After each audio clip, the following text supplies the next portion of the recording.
सभी को नमस्कार। एक बार फिर से आपका स्वागत है लोक प्रशासन की इस क्लास में। आरएस मेंस के संबंध में हम जो है लोक प्रशासन को डिस्कस कर रहे हैं और बहुत सारे टॉपिक्स को हमने डिस्कस कर लिया है ऑलरेडी। जो फर्स्ट चैप्टर है आपका लोक प्रशासन का विषय वस्तु क्या है, क्या इसका अर्थ है। विकसित और विकासशील देशों में अपन ने लास्ट क्लास में पढ़ा था कि विकसित और विकासशील देशों में जो है वो लोक प्रशासन की क्या भूमिका हो सकती है, किस तरह की उनकी विशेषताएं होती हैं, किस तरह की उनके सामने चुनौतियां आती हैं। उसके अलावा अपन ने लास्ट चैप्टर में पढ़ा था कि एक विषय के रूप में लोक प्रशासन का विकास किस क्रम के रूप में हुआ था, किस किस तरीके से कई विद्वान आए थे, उन्होंने बताया था लोक प्रशासन क्या होता है, किस तरह से सिद्धांतों का स्वर्णकाल आया था, उसके बाद उसकी पहचान का संकट आया था। इस तरह से हमने जो विषय के रूप में एक लोक प्रशासन का विकास है उसको देखा था। अब हम उसके आगे बढ़ते हैं। तो आज अपना जो टॉपिक है वो है नवलोक प्रशासन। आज का जो टॉपिक है अपना वो क्या है? नवलोक प्रशासन। नवीन लोक प्रशासन भी इसको बोलते हैं अपन, नवलोक प्रशासन या नवीन लोक प्रशासन। नवीन लोक प्रशासन या नवलोक प्रशासन। तो इसको एक बार अपन थोड़ा सा देख लेते हैं पहले, क्या होता क्या है ये। बेसिकली इस चीज़ को समझने की कोशिश करते हैं। तो आज अपना जो टॉपिक है वो है नवीन लोक प्रशासन। अपना टॉपिक क्या है आज का? नवीन लोक प्रशासन। इंग्लिश में इसको बोले तो new public administration. New public administration आज का टॉपिक अपना है, नवीन लोक प्रशासन, न्यू पब्लिक एडमिनिस्ट्रेशन। तो इसको समझते हैं अपन। होता क्या है,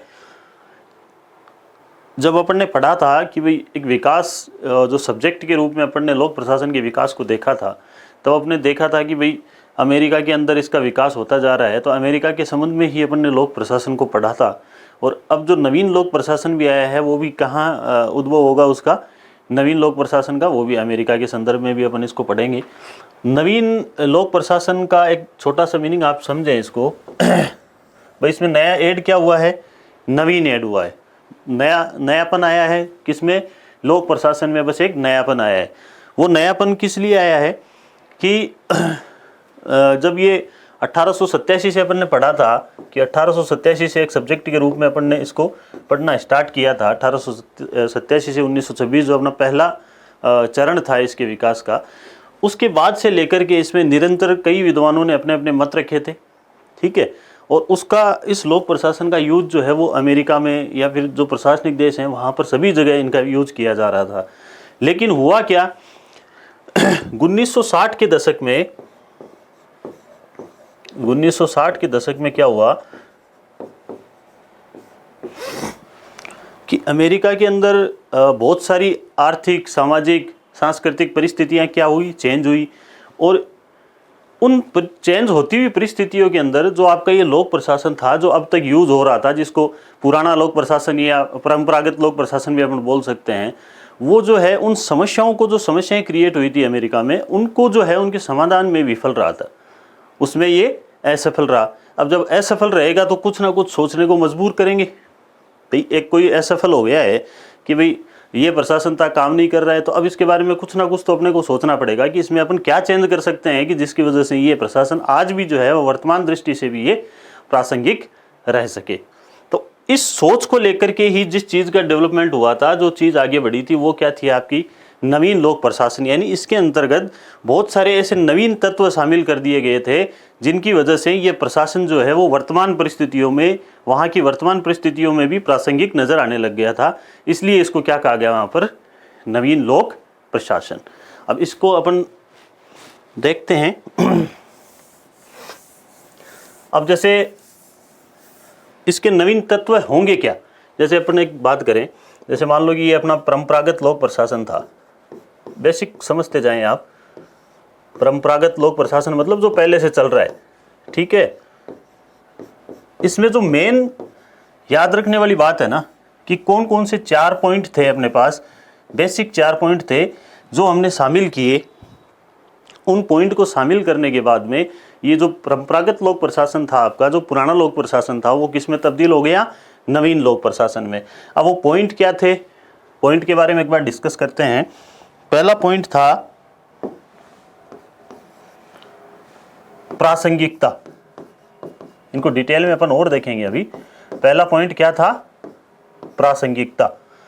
प्रासंगिकता इंग्लिश में इसको क्या बोलेंगे? रिलेवेंस। ठीक है, पहला पॉइंट क्या था आपका? प्रासंगिकता, रिलेवेंस। यानी कि जो वर्तमान जो परिस्थितियां पैदा हुई थी, उस टाइम की तात्कालिक परिस्थितियां पैदा हुई थी अमेरिका की, उनके संबंध में उनको देखते हुए ये प्रशासन किस तरह से वहाँ की समस्याओं का समाधान कर सकता है, उससे प्रासंगिक है या नहीं। इसलिए एक नया तत्व ये शामिल किया गया कि अगर वो प्रासंगिक आज की परिस्थितियों के अनुसार है तो वो क्या है? नवीन लोक प्रशासन। नहीं तो वो क्या है? पुराना लोक प्रशासन। दूसरा क्या था? दूसरा पॉइंट आता है इसमें समता। देखो अभी याद हो जाएगा आपने ये। दूसरा पॉइंट आता है समता या सामाजिक समता या सामाजिक समानता। इसको समता या सामाजिक समानता भी आप देख सकते हो। ठीक है, इसको इंग्लिश में क्या बोलेंगे? Social equality. क्या बोलेंगे इसको? Social equality. ये एक था कि भाई वहाँ के समाज के सभी वर्गों को जो है वो टच कर पा रहा है या नहीं कर पा रहा है, उनकी सबकी समस्याओं को समाधान कर पा रहा है या नहीं कर पा रहा है। इस तत्व को अगर शामिल कर लिया जाता है तो वो पुराने वाला परंपरागत जो लोक प्रशासन था वो किस में तब्दील हो जाता है? अपना नवीन लोक प्रशासन में। तीसरा पॉइंट क्या था इसमें? मूल्य। तीसरा पॉइंट क्या था? मूल्य यानी वैल्यूज। तीसरा पॉइंट क्या था? वैल्यूज। पहले प्रशासन जो था उसके अंदर वैल्यू को महत्व नहीं दिया जा रहा था। ये नहीं देखा जा रहा था कि भाई इसमें इसकी वजह से इस मानवीय संबंधों में या मानवीय जो कारण है उनके सुधार होने की संभावनाएं हैं या नहीं है, उसमें मूल्य है या नहीं है। अगर मूल्य क्या होते हैं भाई? सत्यनिष्ठा, ईमानदारी, ये सारे क्या हैं? ये मूल्य। अगर इन मूल्यों का समावेश पुराने वाले प्रशासन में नहीं है तो परंपरागत है, और अगर उसमें शामिल कर दिया गया है तो वो सारा किसमें कन्वर्ट हो जाएगा? आपका नवीन लोक प्रशासन में। चौथा पॉइंट क्या है? परिवर्तन। चौथा पॉइंट क्या है? परिवर्तन। यानी इसको क्या बोलेंगे अपन? चेंज। अब वर्तमान वहाँ की जो परिस्थितियां हैं, तात्कालिक जो परिस्थितियां चेंज हो रही थी, उनके साथ साथ प्रशासन का स्वरूप या रंग ढंग जो है वो चेंज हो रहा था या नहीं हो रहा था। अगर नहीं हो रहा था तब तो उसको परंपरागत लोक प्रशासन बोल दिया गया था। लेकिन उससे क्या हुआ? समस्याएं समाधान तो नहीं हो पा रही थी। तो समस्या समाधान के लिए क्या हुआ कि जैसे जैसे माहौल चेंज हो रहा है उसके अकॉर्डिंग जो है वो प्रशासन को अपने आप में थोड़ा सा फेरबदल करके उस बदलाव के साथ साथ चलना चाहिए था। उसी को लेकर के एक नया पॉइंट जो है वो ऐड कर दिया गया, परिवर्तन। और इसमें परिवर्तन में ऐड करने के बाद में वो क्या बन गया? आपका नवीन लोक प्रशासन। तो आपके पास 4 पॉइंट आ गए। प्रासंगिकता, सामाजिक समता, समानता, मूल्य, परिवर्तन। ठीक है, ये 4 पॉइंट आपके पास आ गए। इन चारों को मिलाकर के अगर इस परंपरागत लोक प्रशासन में इन चारों पॉइंट को अपन शामिल कर देते हैं, इन तत्वों को शामिल कर देते हैं, उसके बाद जो प्रशासन बनता है वो क्या कहलाता है? आपका नवीन लोक प्रशासन। समझ में आ गई बात? कि परंपरागत लोक प्रशासन, अगर आपको 2 नंबर का क्वेश्चन पूछ लिया जाता है नवीन लोक प्रशासन क्या है, स्पष्ट कीजिए।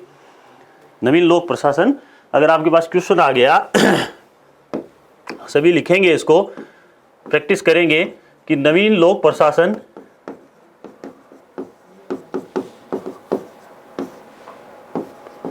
क्या है, स्पष्ट कीजिए। 2 नंबर का क्वेश्चन आ गया, अब क्या लिखोगे आप इस पे?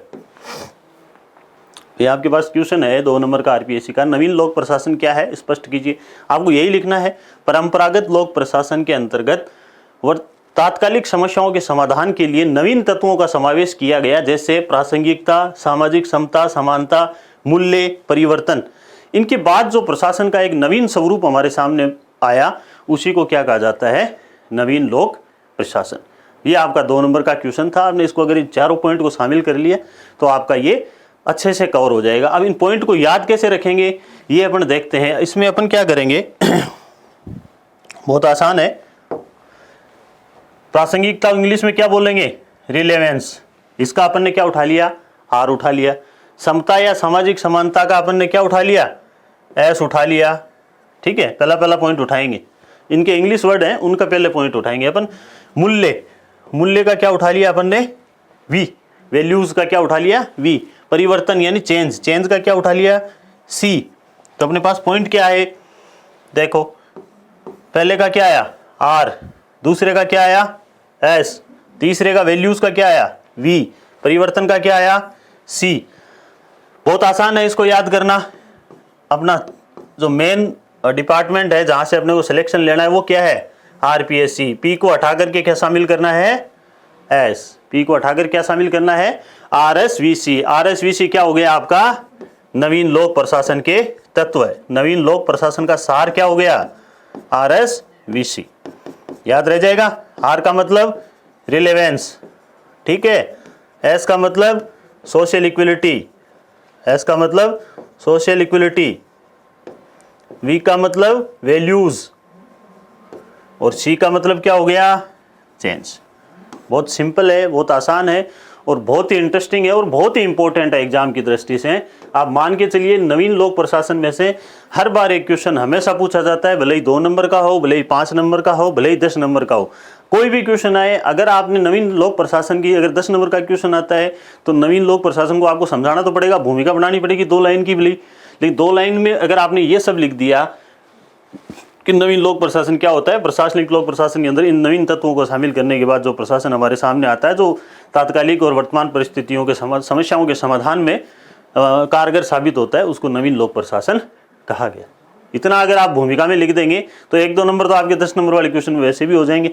बाकी क्वेश्चन अगर आपके समझ में नहीं भी आया है तो 2 नंबर के क्वेश्चन में आपको अच्छे मार्क्स इसमें मिलने की संभावनाएं बढ़ जाएगी। तो ये इसको आप नोट कर लें, ये एक बहुत ही इंपॉर्टेंट टॉपिक है, इसको ध्यान से समझना है आपको।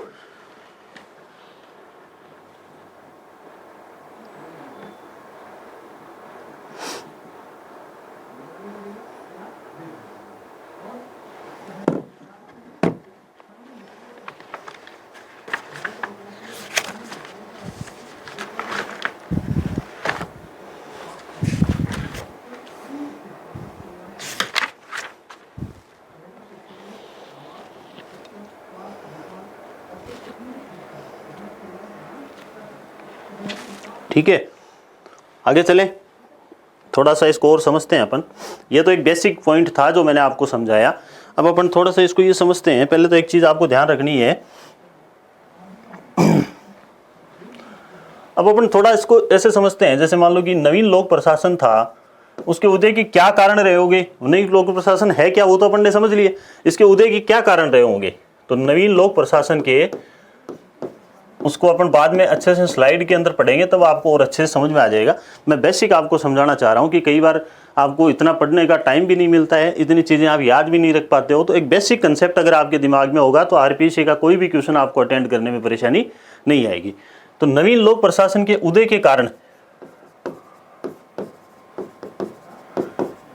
नवीन लोक प्रशासन के उदय के कारण अपन अगर देखेंगे तो क्या होंगे। देखो मैं 2-3 पॉइंट आपको बता रहा हूं, डिटेल में अपन डिस्कस कर लेंगे इनको बाद में।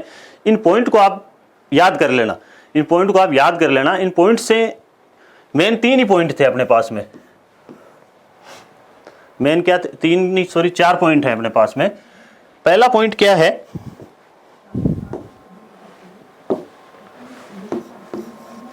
भाई उस समय क्या हुआ कि अमेरिका के अंतर्गत सामाजिक आर्थिक कई सारे परिवर्तन हुए, तो उन परिवर्तनों के साथ जो पुराना प्रशासन था वो तालमेल नहीं बैठा पाया था। तो इसकी वजह से एक नवीन लोक प्रशासन की आवश्यकता महसूस हुई। ये एक इसके उदय का तात्कालिक कारण था।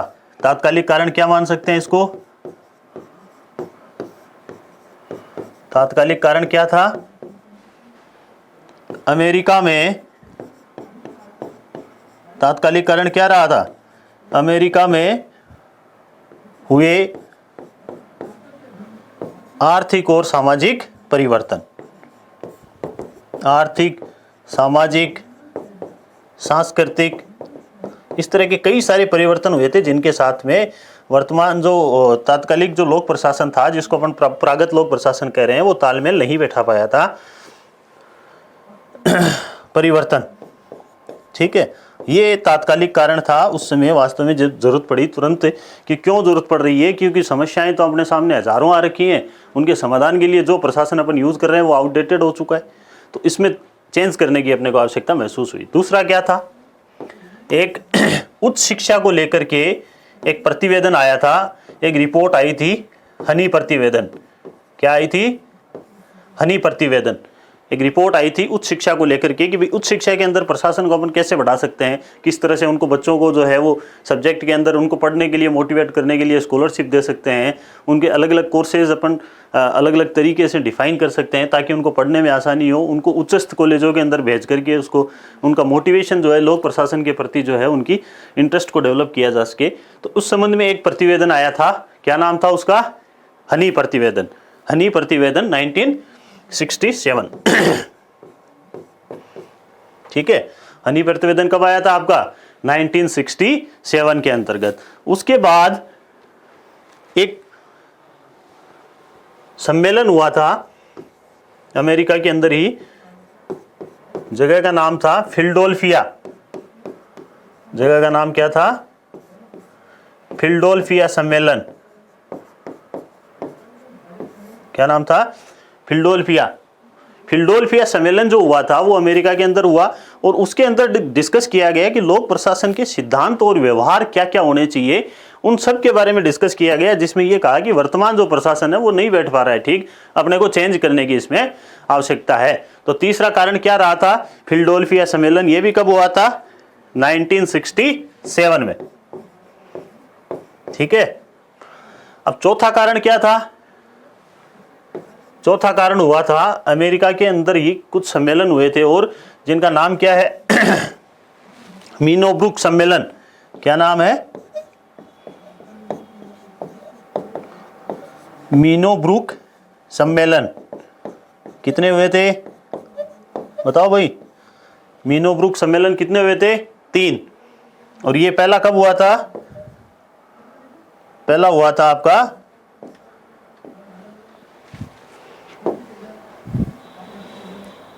1968 में। कब हुआ था? 1968 में।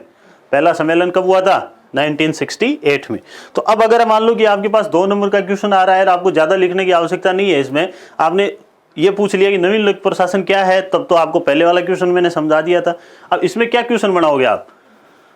2 नंबर का आपके पास क्वेश्चन आ गया मान लो, ठीक है। क्वेश्चन है नवीन लोक प्रशासन के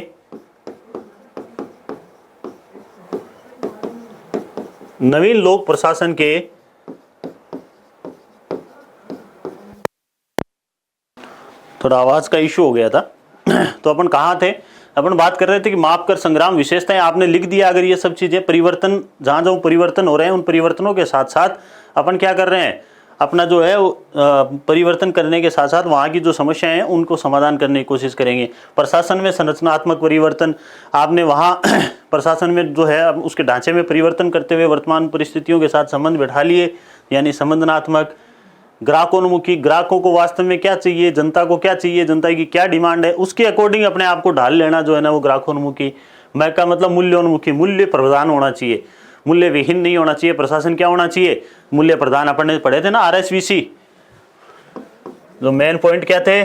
RSVC, RPSC को याद करने के लिए। R प्रासंगिकता, फटाफट देख लो। S का मतलब सामाजिक समता, सामाजिक समता। V का मतलब वैल्यू यानी मूल्य। C का मतलब परिवर्तन। तो ये सारे इसमें आए या नहीं आए? विशेषताओं में आगे ना सारे, सामाजिक समता, प्रासंगिकता, मूल्य, परिवर्तन, सारे आगे इसमें। तो अपन ने इस चीज को पढ़ा था, इस चीज की बात कर रहे हैं। ये क्या है? मूल्योन्मुखी। इसके अंदर मूल्य होने चाहिए। ऐसे नहीं हो कि मूल्यों की कोई इसमें प्रेजेंस नहीं हो, सत्यनिष्ठा ईमानदारी के बारे में बात ही नहीं करी जा रही हो, और ये चीजें नहीं होनी चाहिए। तो ये एक प्रकार से प्रशासन की क्या हो गई? नवीन लोक प्रशासन की विशेषताएं हो गई। इसको आप एक बार नोट कर लें। तो अपन पढ़ रहे थे कि नवीन लोक प्रशासन के उदय के क्या कारण रहे, उनके बारे में अपन ने सारा डिस्कस कर लिया। अब आगे जो अपन पढ़ेंगे, ये क्वेश्चन के बारे में अपन डिस्कस कर लिया कि किस तरह का क्वेश्चन इसमें RPSC बना सकती है। उसके बाद अपने पास आते हैं नवीन लोक प्रशासन जो अपन पढ़ रहे हैं, इसकी क्या विशेषताएं हो सकती हैं। ठीक है, तो अपन नया पेज ले लेते हैं।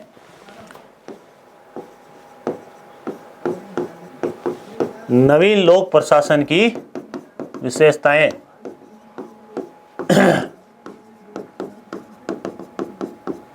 ठीक है, नवीन लोक प्रशासन की विशेषताएं। देखो एक छोटी सी एक ट्रिक बनाई है मैंने, उसमें किस तरह की विशेषताएं हो सकती हैं वो चीज़ें आपको मैंने बता दी पहले। तो एक तो RSVC है आपके पास में, ये पॉइंट तो शामिल होंगे ही होंगे, ठीक है।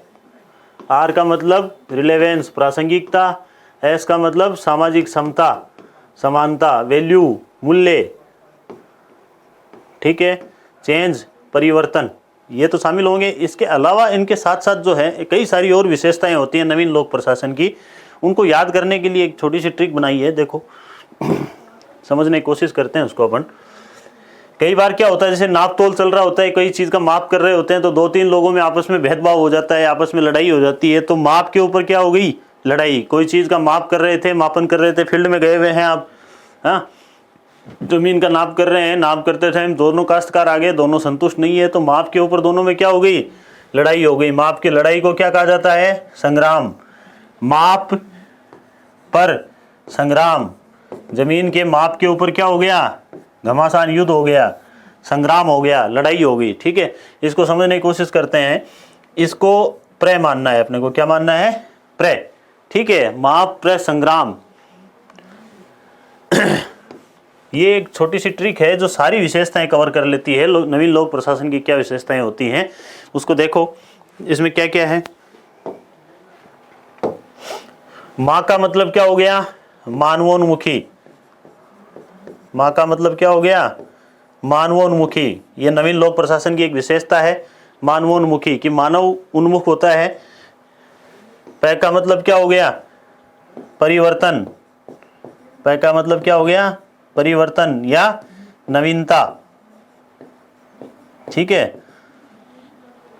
यहां पर प्र है, तो प्र का मतलब हो गया प्रशासन। प्र का मतलब क्या हो गया, प्रशासन। प्रशासन में संरचनात्मक परिवर्तन, याद रखना है, प्रशासन में संरचनात्मक परिवर्तन, प्रशासन में संरचनात्मक परिवर्तन, ठीक है। और स का क्या मतलब हो गया, संबंधनात्मक, संबंधनात्मक, ठीक है। ग्राह का मतलब हो गया ग्राहकोन्मुखी। ग्राह का क्या मतलब हो गया, ग्राहकोन्मुखी। इस मैं को अपने को मुंह मानना है, क्या मानना है, मुंह। याद करने के लिए तो ये रख लो, माप पर संग्राम हो गया भाई, लड़ाई हो गई नापते टाइम, तो मुंह का मतलब क्या हो गया, इस मैं का मतलब हो गया मूल्योन्मुखी। क्या हो गया, मूल्योन्मुखी।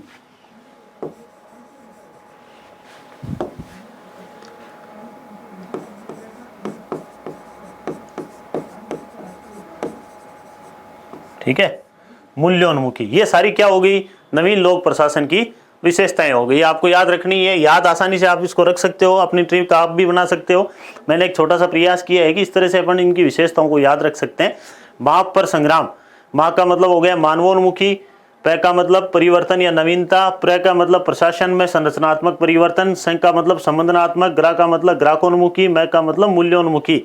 ये याद रखनी है विशेषताएं। अगर आपसे कोई पूछ ले 2 नंबर में, ये सारी लिख के आ जाओ, परफेक्ट आंसर हो जाएगा आपका। नवीन लोक प्रशासन की क्या विशेषताएं होती हैं, ये सारी लिख दो, 3-4 ये ऐड कर दो। ये सारी किसकी विशेषताएं हो गई, नवीन लोक प्रशासन की। हल्का सा आइडिया ले लो इनका क्या है।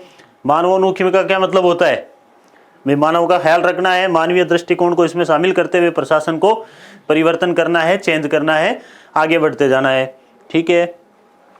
परिवर्तन, नवीनता, जो समाज में जो प्रशासन जो माहौल में, जो पर्यावरण में जो चेंजेस आ रहे हैं, उन चेंजेस के साथ साथ उनके साथ तालमेल बैठाते हुए आगे बढ़ना है, उसको क्या बोलेंगे, परिवर्तन या नवीनता।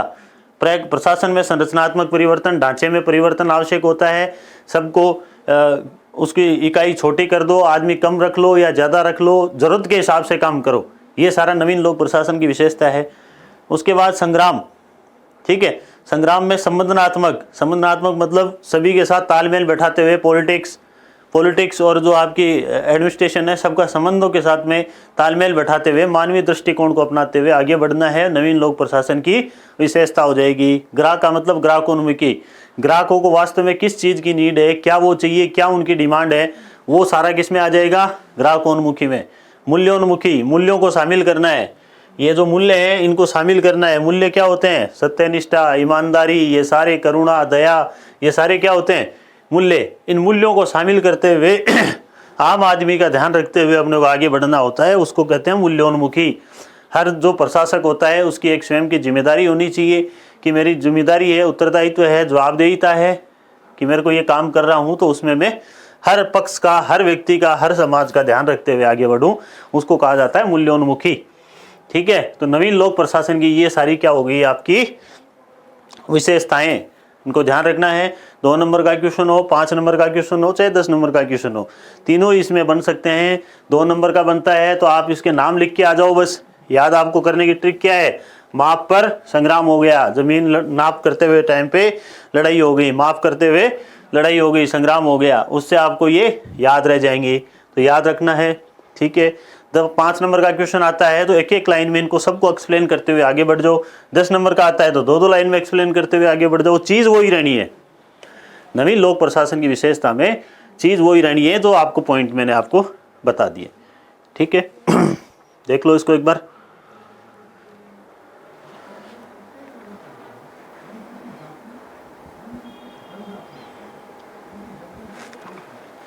देख लिया होगा, आगे चलते हैं। अब बात करेंगे अपन नवीन लोक प्रशासन के लक्ष्य क्या है। क्वेश्चन आपसे पूछ लिया नवीन लोक प्रशासन के क्या लक्ष्य हैं। नवीन लोक प्रशासन मतलब न्यू पब्लिक एडमिनिस्ट्रेशन के लक्ष्य। क्वेश्चन पूछ लिया आपसे 2 नंबर का, नवीन लोक प्रशासन के क्या लक्ष्य हैं। बहुत आसान है, जो तत्वों को अपन ने नवीन लोक प्रशासन के अंदर शामिल किया था सबको यहाँ लिख दो। नवीन लोक प्रशासन के अंदर 4 जो मूल भावनाएं थी, 4 तत्व थे, क्या क्या थे? R P S C. P को हटाकर अपने को क्या लेना है? एस। क्या लेना है? एस। ठीक है, आर एस। ठीक है, आर का मतलब क्या हो गया? रिलेवेंस। आर का मतलब क्या हो गया? रिलेवेंस। हिंदी में क्या कहेंगे इसको? प्रासंगिकता। प्रासंगिकता का मतलब क्या हुआ? जो वर्तमान में बदलाव आ रहा है उस बदलाव के साथ साथ जो प्रशासन है वो तालमेल बैठा पा रहा है या नहीं बैठा पा रहा है, वर्तमान परिस्थितियों के अंदर ये प्रासंगिक है या नहीं है, वो सारा इसका क्या हो गया? लक्ष्य। एनपीए का लक्ष्य है कि भाई वर्तमान परिस्थितियां या जो भी माहौल है उस माहौल के अकॉर्डिंग ढल करके काम करना है, तो वही नवीन लोक प्रशासन का क्या है? लक्ष्य है। ठीक है, अब बात करेंगे एस यानी सोशल इक्विलिटी। ये पढ़ चुके हैं अपन सारा, इसलिए ज्यादा नहीं समझा रहा हूं। सामाजिक समता। हर लोक प्रशासन का अगर ये लक्ष्य हो गया कि मेरे को समाज में एकरूपता लानी है, सभी के अंदर समानता लेके आनी है, तो वो सारा इसमें क्या आ जाएगा? ठीक है, अपन ने थोड़ा सा मेरे को लग रहा है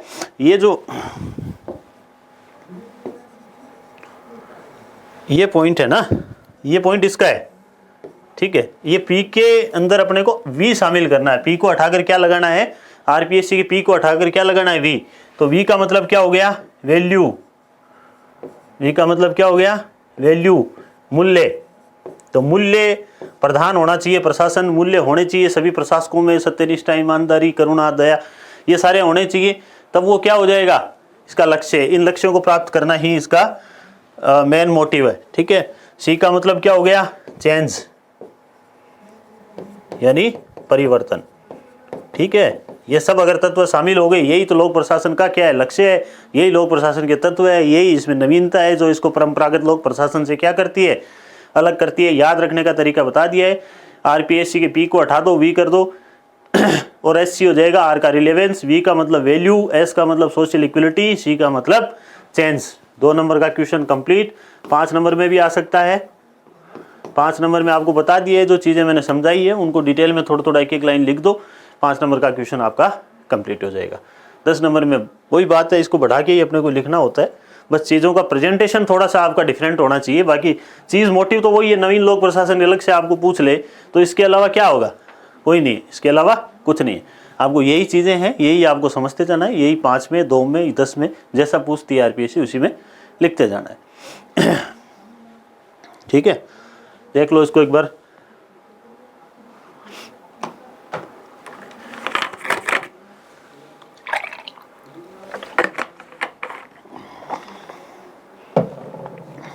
अब ये तो हो गया लक्ष्य। अब इन लक्ष्य को पाने के लिए भी तो कुछ करना पड़ेगा भाई। नवीन लोक प्रशासन के लक्ष्य को प्राप्ति के लिए एक अवधारणा दी जाती है। अपन क्या पढ़ेंगे अब? नवीन लोक प्रशासन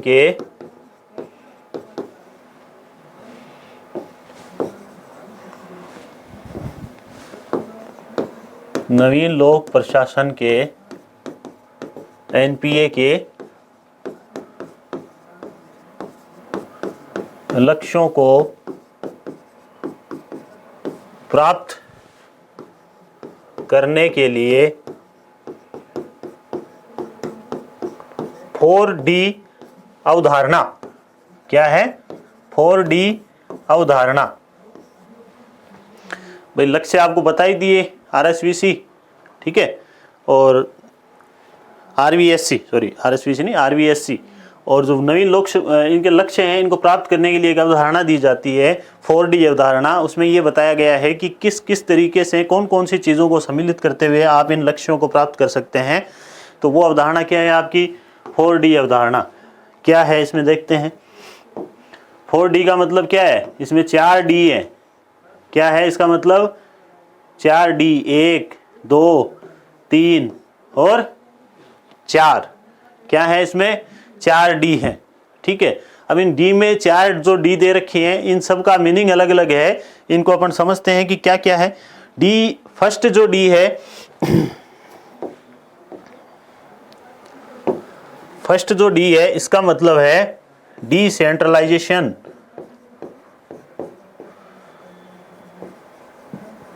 विजिबिलिटी क्लियर है ना बोर्ड की? दिखाई दे रहा है सबको? कलर चेंज कर रहा हूं मैं थोड़ा। डिसेंट्रलाइजेशन यानी विकेंद्रीकरण। हिंदी में क्या बोलेंगे इसको? विकेंद्रीकरण। हिंदी में क्या बोलेंगे? विकेंद्रीकरण, डिसेंट्रलाइजेशन। ये हो गया डिसेंट्रलाइजेशन। एक होता है आपका डी ब्यूरोक्रेटाइजेशन। डी ब्यूरोक्रेटाइजेशन,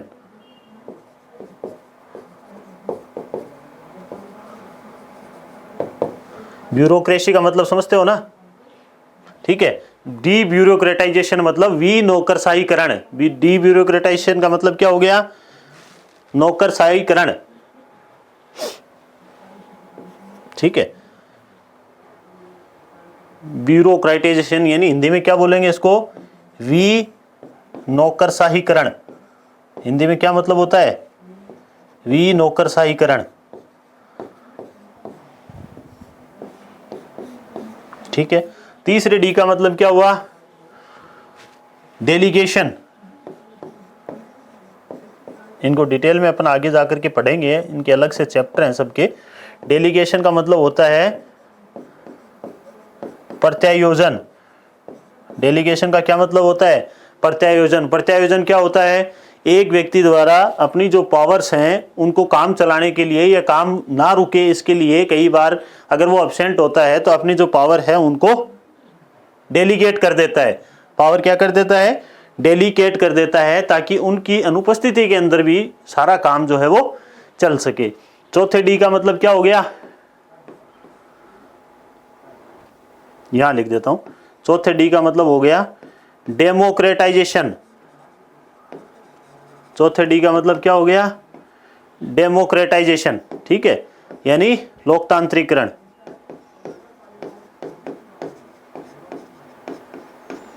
ठीक है। डी, 4D है, किस लिए है?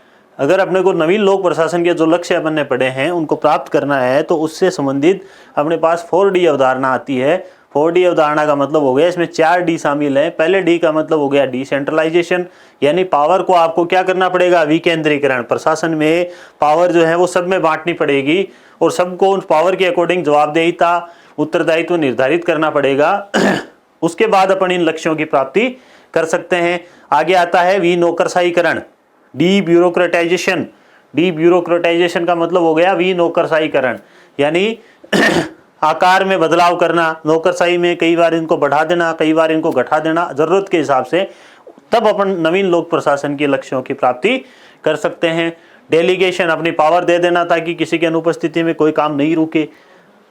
लोकतांत्रिकरण, लोकतांत्रिक मूल्यों को ध्यान में रखते हुए आगे बढ़ना है ताकि सभी की जरूरतों को, सभी की जायज आवश्यकताओं को, जायज मांगों को पूरा करते हुए अपन आगे बढ़ सकें और नवीन लोक प्रशासन के जो लक्ष्य हैं उनको प्राप्त कर सके। तो ये हो गया आपका नवीन लोक प्रशासन को प्राप्त करने के लिए 4D अवधारणा। बहुत इंपॉर्टेंट क्वेश्चन है, आरपीएससी में 2 नंबर का क्वेश्चन आपसे पूछ लेंगे कि नवीन लोक प्रशासन के लक्ष्य को प्राप्त करने की 4D अवधारणा को स्पष्ट कीजिए। तो आपको ये स्पष्ट कर देना है क्या क्या होता है। जो डिटेल आपको मैंने थोड़ी बहुत बताई है वो सारी चीजें इसमें लिखते हुए आपको आगे बढ़ना है, ठीक है। और आगे देखते हैं अपन एक इसके अलावा इस चैप्टर में नवीन लोक प्रशासन में क्या आता है, मीनो ब्रुक सम्मेलन। क्या आता है? मीनो ब्रुक सम्मेलन। क्या आता है? मीनो ब्रुक सम्मेलन।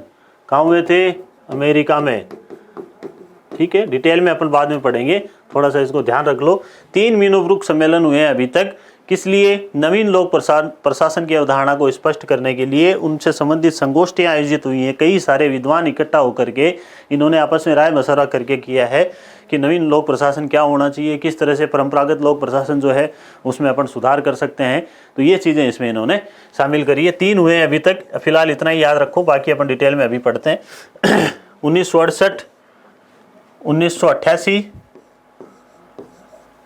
2008,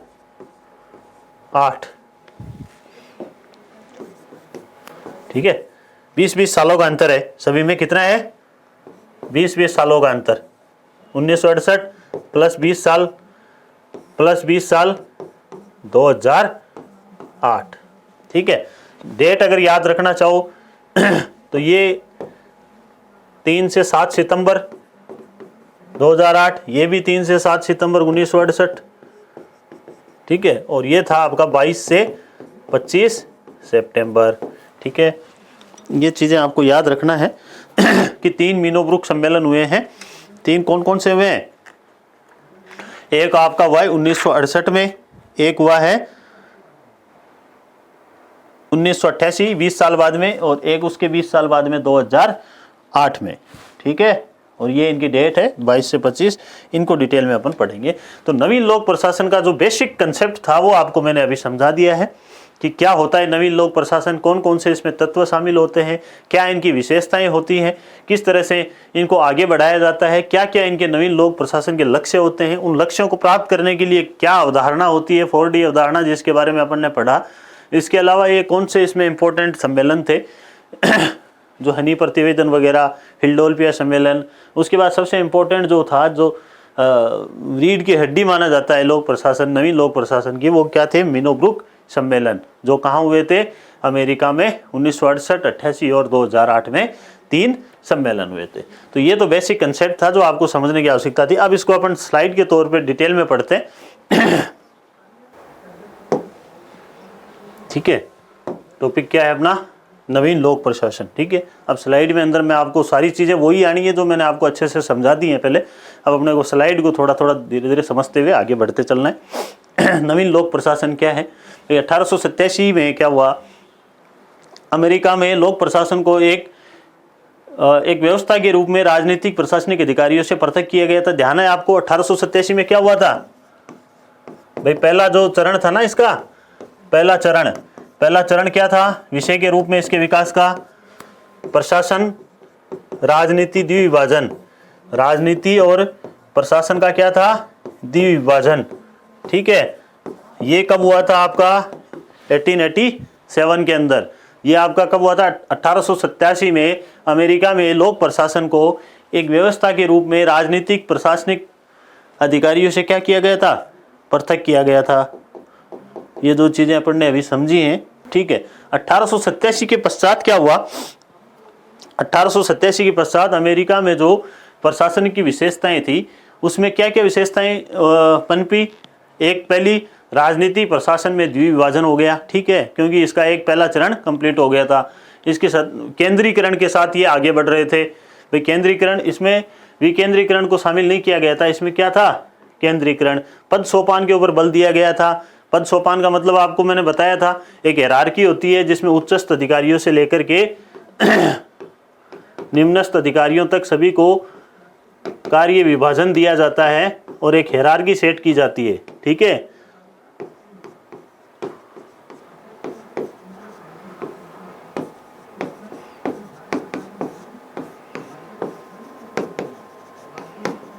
इसको पद सोपान कहा जाता है। इसके ऊपर क्या दिया गया था?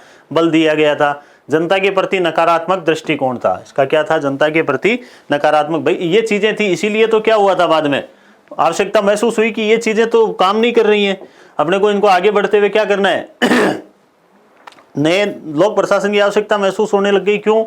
क्योंकि 1960 के दशक में अमेरिका में क्या हुआ, ये सारी समस्याएं पैदा हो गई।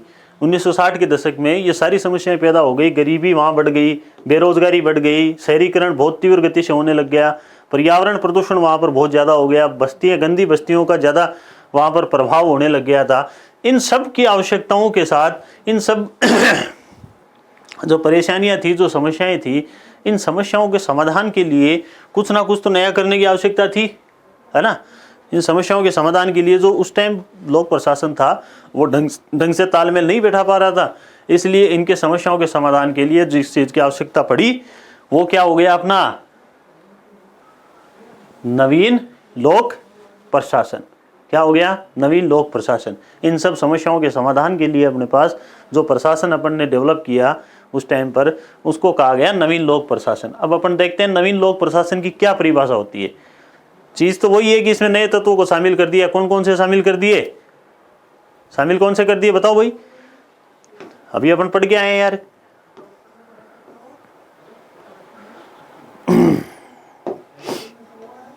पढ़ के आए ना अपन, RVSC, प्रासंगिकता, मूल्य, सामाजिक समता, चेंज, परिवर्तन, यही तो थे। इनको शामिल कर दिया तो वो क्या हो गया? नवीन लोक प्रशासन। अब इसकी परिभाषा अपने एक बार और फिर देख लेते हैं। यह विचारधारा परंपरागत प्रशासनिक सिद्धांतों परंपरागत प्रशासनिक सिद्धांतों व युवा पीढ़ी के विचारों को सम्मिलित स्वरूप है। यानी इसने बुजुर्गों का भी ध्यान रखा और युवा पीढ़ी की सोच है उसका भी ध्यान रखा। दोनों को मिला करके 1968 के बाद में अमेरिका में जो लोक प्रशासन आया उसने क्या कहा, इसमें बहुत सारे परिवर्तन की आवश्यकता है। उसी को क्या कहा उन्होंने? नवीन लोक प्रशासन। तो परिभाषा क्या होगी? विचारधारा परंपरागत प्रशासनिक सिद्धांतों युवा पीढ़ी के विचारों का सम्मिलित स्वरूप है जो 1968 के पश्चात अमेरिकी लोक प्रशासन में बहुआयामी परिवर्तनों पर बल देती है। ये चीज लिख दो और तत्व ये शामिल कर दो। 2 नंबर का क्वेश्चन आपका कंप्लीट। आगे चलते हैं। नव लोक प्रशासन के उदय के क्या कारण रहे थे? उदय के कारण अपन ने पढ़े थे अभी क्या क्या पढ़े थे? रिवाइज करो। पहला क्या था? अमेरिका में सामाजिक आर्थिक असंतोष, तनाव, यही था। परिवर्तन हुआ था काफी सारा। हनी प्रतिवेदन पढ़ा था, फिल्डोलिया सम्मेलन पढ़ा था और मीनो ब्रुक सम्मेलन। ये सारे क्या थे? नव लोक प्रशासन के उदय के कारण, जो अभी अपन पढ़ के आ रहे हैं। इसमें स्लाइड के रूप में इसको देख लेते हैं। पहला कारण क्या रहा होगा? अमेरिका में सामाजिक आर्थिक असंतोष व तनाव। इसके मुख्य कारण अमेरिका में गरीबी, बेरोजगारी, पर्यावरण प्रदूषण, गंदी बस्तियां, बढ़ता शहरीकरण, परिवहन समस्या, ये सारी समस्याएं थी। इन समस्याओं के समाधान के लिए जो प्रशासन आया अपने पास वो क्या कहलाया? नवीन लोक प्रशासन। तो उदय का एक कारण हो गया अमेरिका में सामाजिक आर्थिक असंतोष और तनाव। ठीक है, आगे चलते हैं। सार्वजनिक सेवाओं संबंधी उच्च शिक्षा पर हनी प्रतिवेदन आ गया अपना दूसरा कारण। क्या हुआ? हनी प्रतिवेदन कब आया था? 1967। तो सार्वजनिक सेवाओं में हायर एजुकेशन के लिए, हायर एजुकेशन के मोटिवेशन के लिए एक प्रतिवेदन आया था 1967 में, हनी प्रतिवेदन। ठीक है, ये क्या था इसको देख लो एक बार। इस रिपोर्ट के अनुसार लोक प्रशासन की असफलता का मुख्य कारण लोक प्रशासन का एक विषय के रूप में स्थापित ना होना था। इसके विषय के रूप में अपन ने पढ़ते गए थे, अपन ने बताया था। एक बार इसमें काफ़ी सिद्धांत आए बहुत सारे, फिर उसकी पहचान का ही संकट हो गया, फिर उसमें उसको चुनौतियाँ मिली, चुनौतियाँ मिलने के बाद में उन्होंने सिद्धांतों को फेल होना बता दिया, तो पहचान का ही संकट हो गया, फिर नया जो है वो स्वरूप लाना पड़ा। तो ये इसका मुख्य कारण था असफलता का। इस प्रतिवेदन में लोक प्रशासन को एक विषय के रूप में विकसित करने हेतु निम्नलिखित सिफारिश की गई। इन्होंने कहा कि अगर आपको विकसित ही करना है ना इसको एक सब्जेक्ट के रूप में लोक प्रशासन को, तो आप ऐसे करो कि ये तत्व और शामिल करो, ये चीजें भी इसमें शामिल करो। क्या शामिल करो? पहला इन्होंने कहा लोक प्रशासन में एमए करने वाले विद्यार्थियों को स्कॉलरशिप दो। ये अपने बात करी थी ना, हायर एजुकेशन के लिए मोटिवेशन देना है। क्या देना है? मोटिवेशन। भाई मोटिवेशन जब तक नहीं मिलेगा तब तक उस सब्जेक्ट को कौन पढ़ना चाहेगा? कोई नहीं पढ़ना चाहेगा, है ना। तो मोटिवेशन के लिए क्या करना था? लोक प्रशासन में एमए करने वाले विद्यार्थियों के लिए छात्रवृत्ति देनी थी।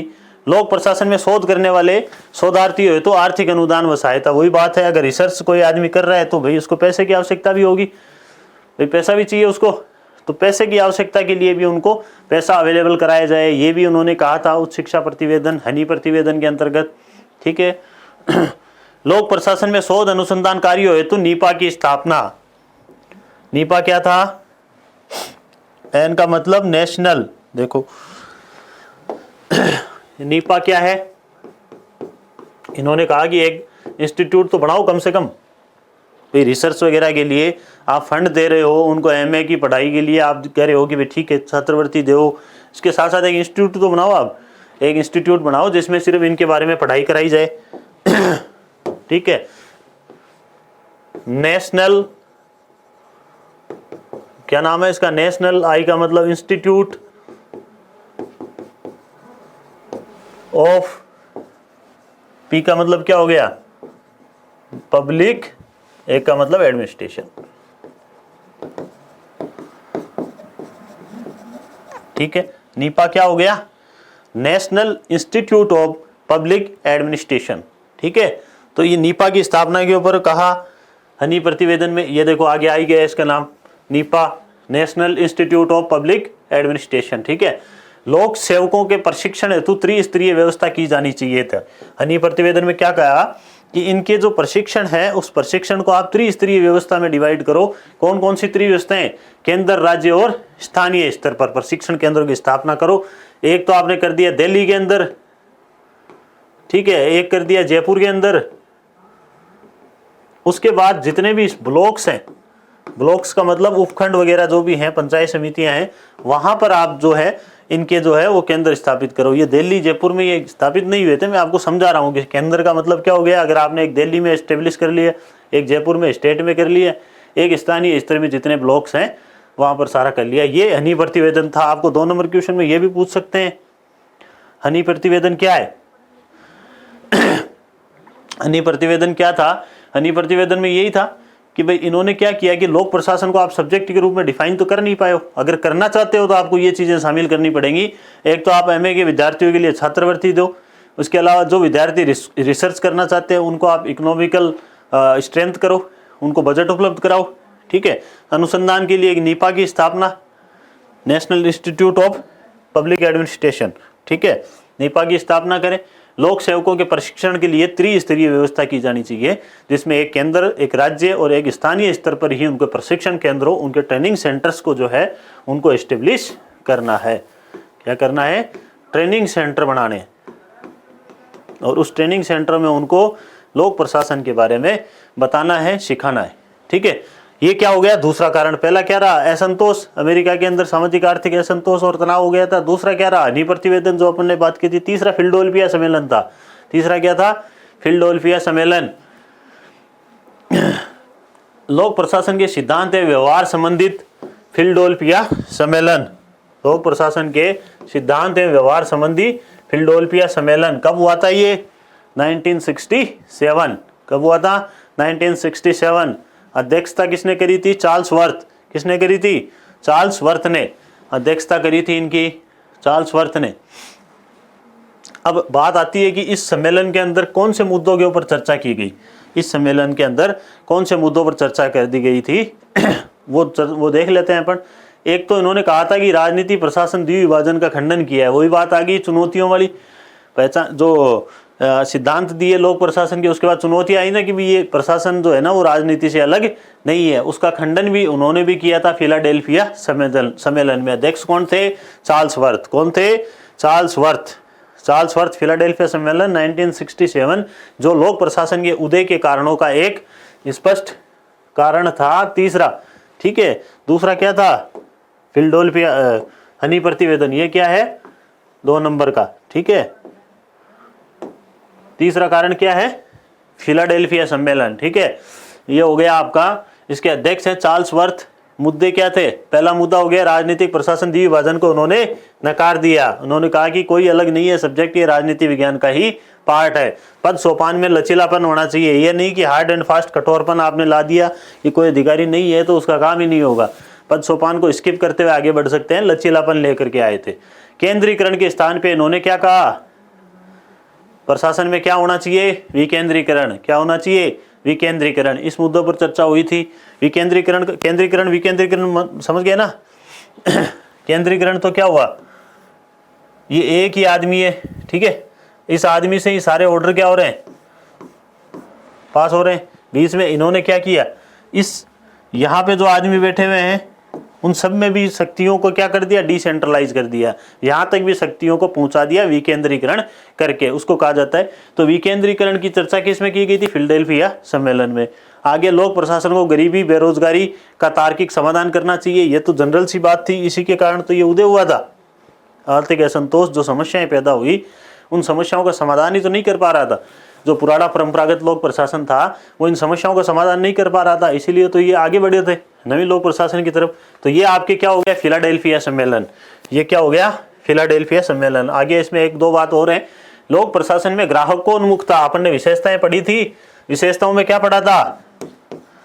माप पर संग्राम हो गया। क्या हो गया?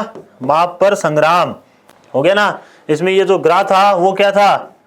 ग्राहकोन्मुखता। याद रखनी है ये चीजें, बहुत इजी ट्रिक थी। माप के ऊपर, जमीन को मापते टाइम पर क्या हो गया? संग्राम हो गया, लड़ाई हो गई। ये विशेषताएं थी किसकी? नवीन लोक प्रशासन की। उसमें से एक क्या है? ग्राहकोन्मुखता। इसके ऊपर भी इसमें बल दिया गया। व्यवसायिक प्रशिक्षण भी देना चाहिए, इनका कहना था। फिलाडेल्फिया सम्मेलन में जो विद्वान आए थे उनका कहने का मतलब क्या था कि प्रशासकों को व्यवसायिक प्रशिक्षण भी दो आप। जरूरी थोड़ी है कि उनको जनता के कल्याण के लिए काम करने के साथ साथ उनको देश की तरक्की में कोई योगदान देने की आवश्यकता नहीं है। सिर्फ सरकार की योजना आई उसको आपने आगे पहुंचा दिया, यही थोड़ी है। उनको नीति निर्माण के अंदर एक टाइप की भूमिका निभाने के लिए उनको समझाना तो पड़ेगा बिजनेस क्या होता है, उसकी ट्रेनिंग भी उनको देनी पड़ेगी। तो उनको व्यावसायिक प्रशिक्षण भी दिया जाना चाहिए। और ये कहा कि प्रशासकों के नैतिक आचरण में वृद्धि होनी चाहिए, उनकी ईमानदारी, उनकी सत्यनिष्ठा, उनमें काम के प्रति जवाबदेहिता आनी चाहिए, उनके उत्तरदायित्व डिसाइड होने चाहिए। ठीक है, कोई काम नहीं कर रहा है तो ये सब चर्चाएं की गई कौन से सम्मेलन में? फिलाडेल्फिया सम्मेलन में, जिसको नवीन लोक प्रशासन के उदय का कारण भी माना जाता है। लोक प्रशासन अध्यक्ष ये नहीं है भाई, ये हटाओ इसको यहाँ से, ये लोक प्रशासन नहीं है। ये चौथा कारण हो सकता है मीनोब्रुक सम्मेलन। क्या है? मीनोब्रुक सम्मेलन प्रथम। ये क्या है? मीनोब्रुक सम्मेलन प्रथम, यही तो है क्योंकि अध्यक्ष यही थे। ठीक है, ये मीनोब्रुक सम्मेलन प्रथम है जिसके अध्यक्ष कौन थे? वाल्डो। ये चौथा कारण है इस सम्मेलन में। चौथा क्या? सबसे इंपॉर्टेंट कारण यही था, मीनोब्रुक सम्मेलन, है ना। चौथा कारण क्या था उदय होने का? मीनोब्रुक सम्मेलन। इस सम्मेलन में नव लोक प्रशासन के 4 लक्ष्य निर्धारित किए गए। चारों लक्ष्यों के बारे में मैंने आपको बता दिया है पहले ही ऑलरेडी। 4 लक्ष्य कौन कौन से थे? RVSC, प्रासंगिकता, मूल्य, परिवर्तन। C का मतलब क्या हुआ? परिवर्तन। S का मतलब, देखो मैं ये चीजें आपको बार बार इसलिए बता रहा हूं जहां भी आ रही हैं क्योंकि याद हो जाएंगी। बार बार आपको बताने से चीजें दिमाग में कैप्चर होती रहती हैं।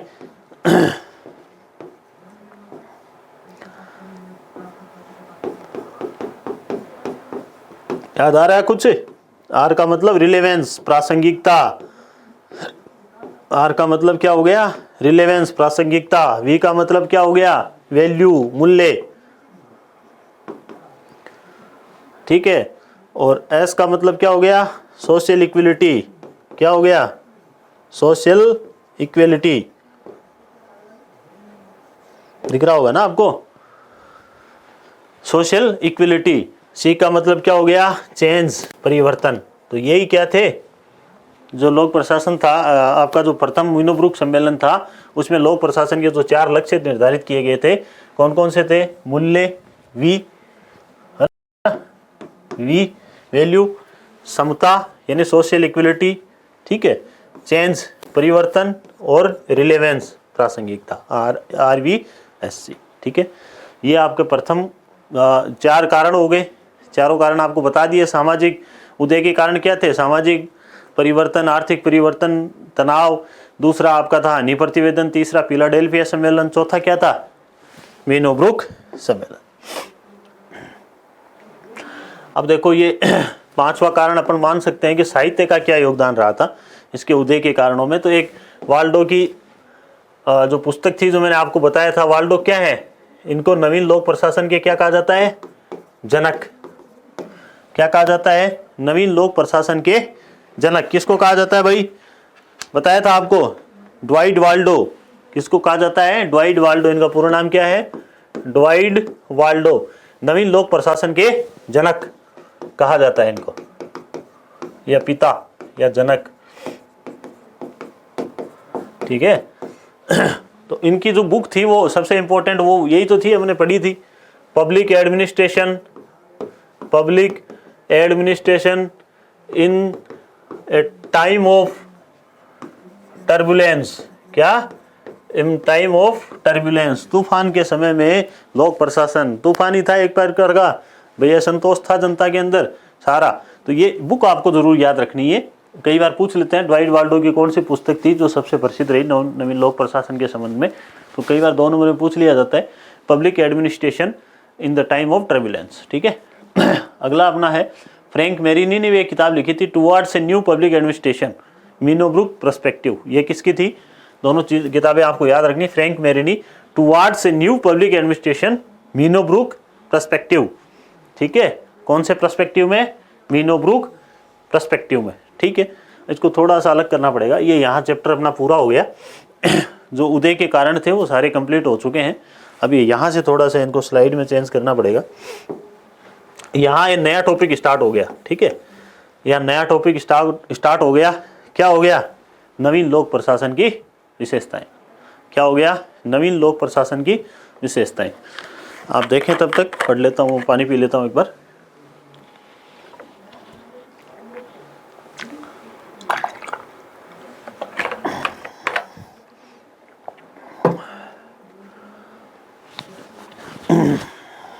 विशेषताओं के बारे में वैसे मैंने बता दिया है आपको,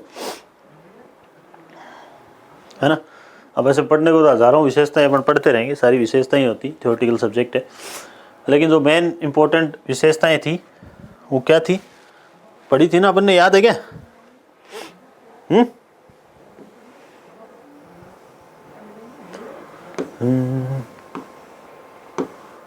अभी अपन ने डिटेल में पढ़ी थी।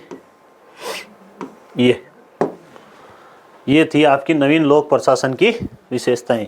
क्या था, माप पर संग्राम। क्या था, माप पर संग्राम, ठीक है। आगे बढ़ते हैं।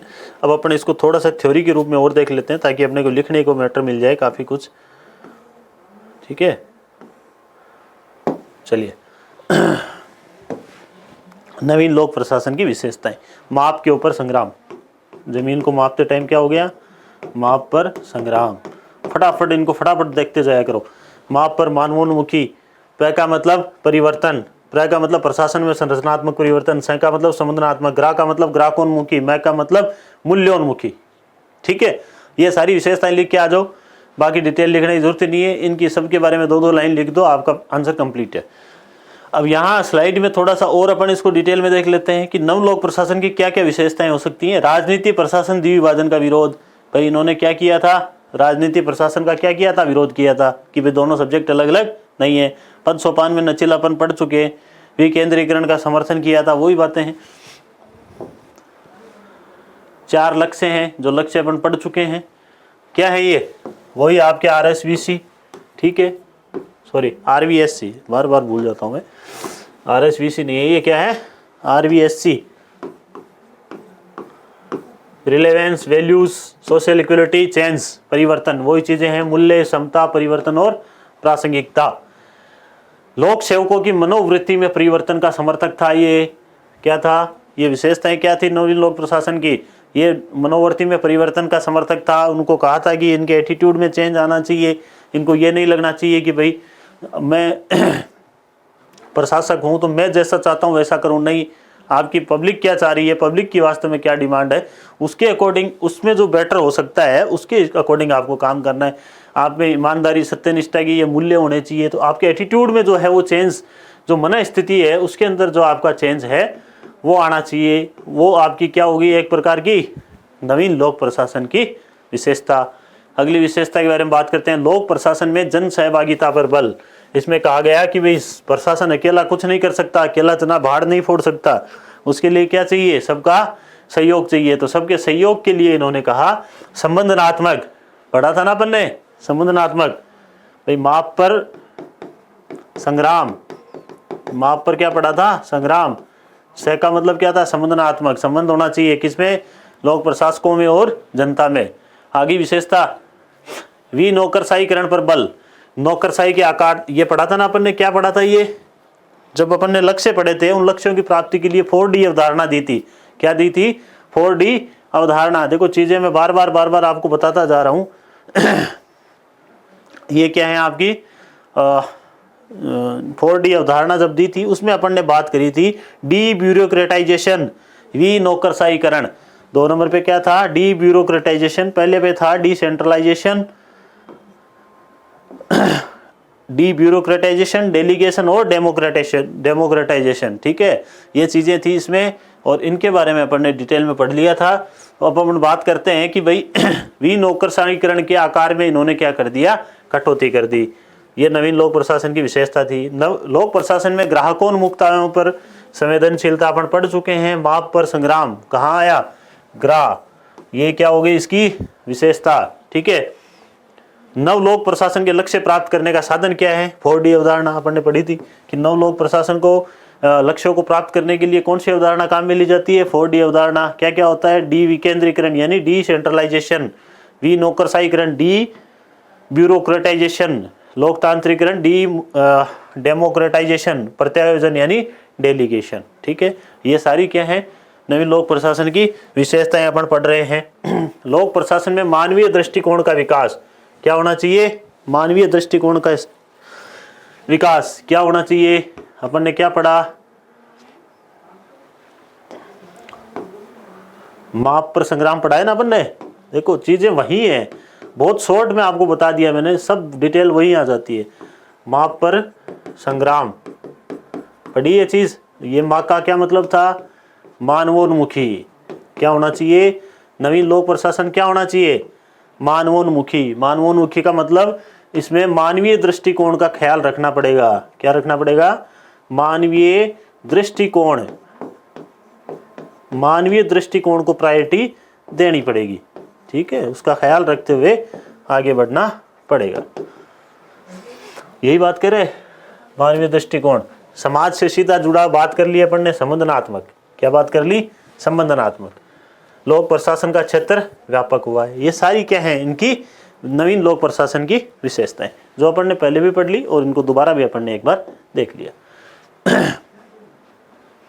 अब बात करते हैं नवीन लोक प्रशासन के लक्ष्य। ये पढ़ चुके हैं अपन, नवीन लोक प्रशासन के लक्ष्य क्या है, हैं बताओ भाई, अब तो याद हो गया होगा। नवीन लोक प्रशासन के लक्ष्य क्या है, RVSC, सिंपल सा है। रिलेवेंस प्रासंगिकता, V वैल्यूज मूल्य, S सोशल इक्विटी सामाजिक समता, C चेंज परिवर्तन। यही क्या है, लोक प्रशासन के लक्ष्य हैं। देख लो बोले आप, स्लाइड में अपन ने लिखा प्रासंगिकता, ठीक है।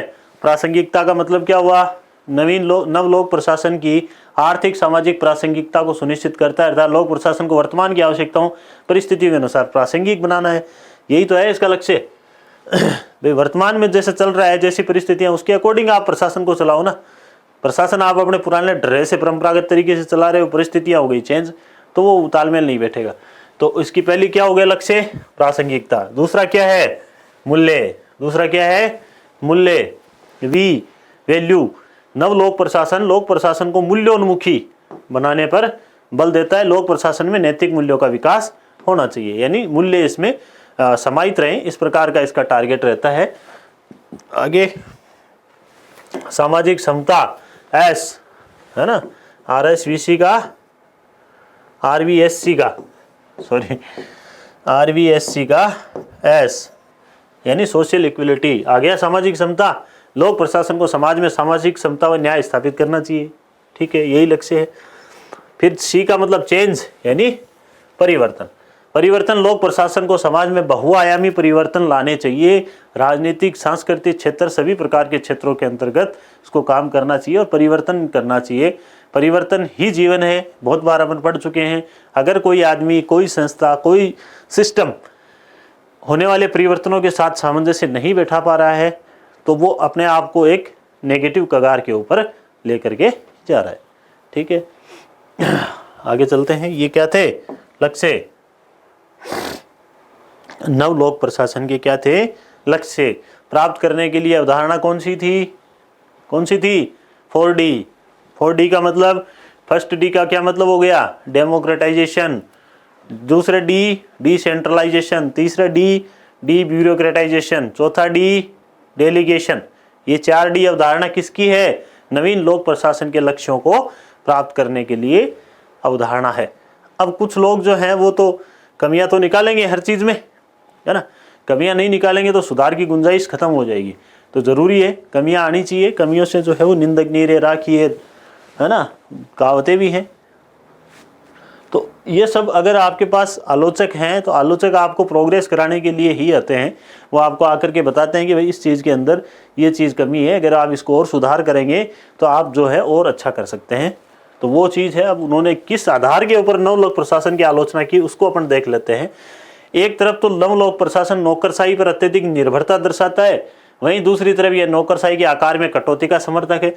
अर्थात इनके विचारों में क्या है, एक रूपता का अभाव है, ठीक है। यानी क्या कह रहे हैं, ये कह रहे हैं कि प्रशासन क्या है, नौकरशाही पर अत्यधिक निर्भरता दर्शा रहा है ना, दर्शा रहा है। उसके बाद दूसरी बात अपन ने पढ़ी थी ना, उसकी विशेषता में क्या करने की कहता है, ये नौकरशाही में आकार में थोड़ी कटौती करो। भाई इतने लोग 20 लोग आपने लगा रखे हैं, वास्तव में वो काम कर रहे हैं नहीं कर रहे, आवश्यकता आपने को 10 लोगों की, जिसमें कटौती करो। ये दोनों में क्या हो गया, एक प्रकार से कॉन्फ्लिक्ट हो गया, ठीक है। यह मूल्यों पर अत्यधिक बल देता है। तो ये कोई, वैसे तो इन्होंने आलोचना में इसको शामिल कर लिया है, लेकिन आलोचना नहीं है। अपन खुद चाह रहे हैं नवीन लोक प्रशासन कैसा होना चाहिए, मूल्योन्मुखी होना चाहिए, मूल्य के ऊपर उसका टारगेट रहना चाहिए, है ना। फिर भी एक अत्यधिक बल दे रहा है, इसलिए इसको किस रूप में शामिल कर लिया, आलोचना में। यह अवधारणा अमेरिका में विकसित हुई, इसलिए विकासशील देशों हेतु अधिक प्रासंगिक नहीं थी। इनके कहने का मतलब है कि ये अवधारणा जो है वो अमेरिका में विकसित हुई है।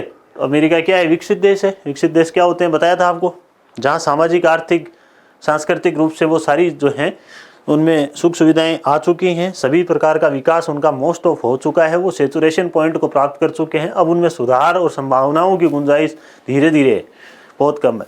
विकासशील देश क्या होते हैं, जहाँ पर सुधार और विकास की संभावनाएं क्या है, अत्यधिक विद्यमान है, ठीक है। तो ये जो प्रशासन था वो अमेरिका में विकसित हुआ, अमेरिका में विकसित हुआ, वो विकसित देश है। अब ये कह रहे हैं कि विकासशील देशों में प्रासंगिक नहीं है, क्योंकि वहाँ पर विकसित देशों में जो इंफ्रास्ट्रक्चर वगैरह है, वो सारे डेवलपमेंट हैं, वो वहाँ के प्रशासन के लिए उपयुक्त है। तो वो जरूरी थोड़ी है भारत में या विकासशील देशों में इस तरह की सुविधाएं उनको मिल जाएं जिससे वो काम कर सके। तो ये एक प्रकार की आलोचनाएं हैं जिनको कई बार RPSC क्वेश्चन पूछ लेती है कि नवीन लोक प्रशासन की आलोचनाओं को स्पष्ट कीजिए, या क्या आप मानते हैं नवीन लोक प्रशासन की आलोचना उचित है, स्पष्ट कीजिए। किस आधार पे आप कह सकते हो कि नवीन लोक प्रशासन क्या है, अपने आप में एक कमियां रखता है। तो वो कमियां कौन कौन सी है, RPSC क्वेश्चन पूछ लेता है। क्वेश्चन पूछने का यही ट्रेंड होता है ना। तो वो ये चीज़ें लिख देनी है कि इसमें एक साइड तो क्या कह रहा है, नौकरशाही के ऊपर अधिक निर्भरता दर्शा रहा है, और दूसरी तरफ कह रहे हैं नौकरशाही के आकार में कटौती कर दो। तो दोनों अपने आप में क्या हो गया, कॉन्फ्लिक्ट, ठीक है। और दूसरा क्या है, ये मूल्यों के ऊपर अत्यधिक बल देता है। मूल्यों पर बल देना तो जरूरी है, बल नहीं देंगे तो नवीन लोक प्रशासन क्या हुआ? पहले वाले प्रशासन में ये था कि भाई मूल्यों के ऊपर अपन बल नहीं दे रहे, तो नवीन लोक प्रशासन में क्या था, मूल्यों पर बल दिया जा रहा है। लेकिन आलोचक ये कह रहे थे कि अत्यधिक बल देने की वजह से ये इस आलोचना में इसको शामिल किया जा सकता है। तीसरी आलोचना ये क्या करना चाह रहे थे कि भाई ये विकास जो हुआ है लोक प्रशासन का, नवीन लोक प्रशासन का, वो कहाँ हुआ है? अमेरिका के अंदर। अमेरिका क्या है? विकसित देश है। विकसित देश के अंदर अगर आप मान लो ये कह रहे हो कि ये सारी सुख सुविधाएं जो है प्रशासन को देकर के हम काम करवा लेंगे, तो ये चीज़ें संभव नहीं है कि विकासशील देशों में उनको वो सारी सुविधाएं मिल जाए और उस हिसाब से वो काम कर सकें।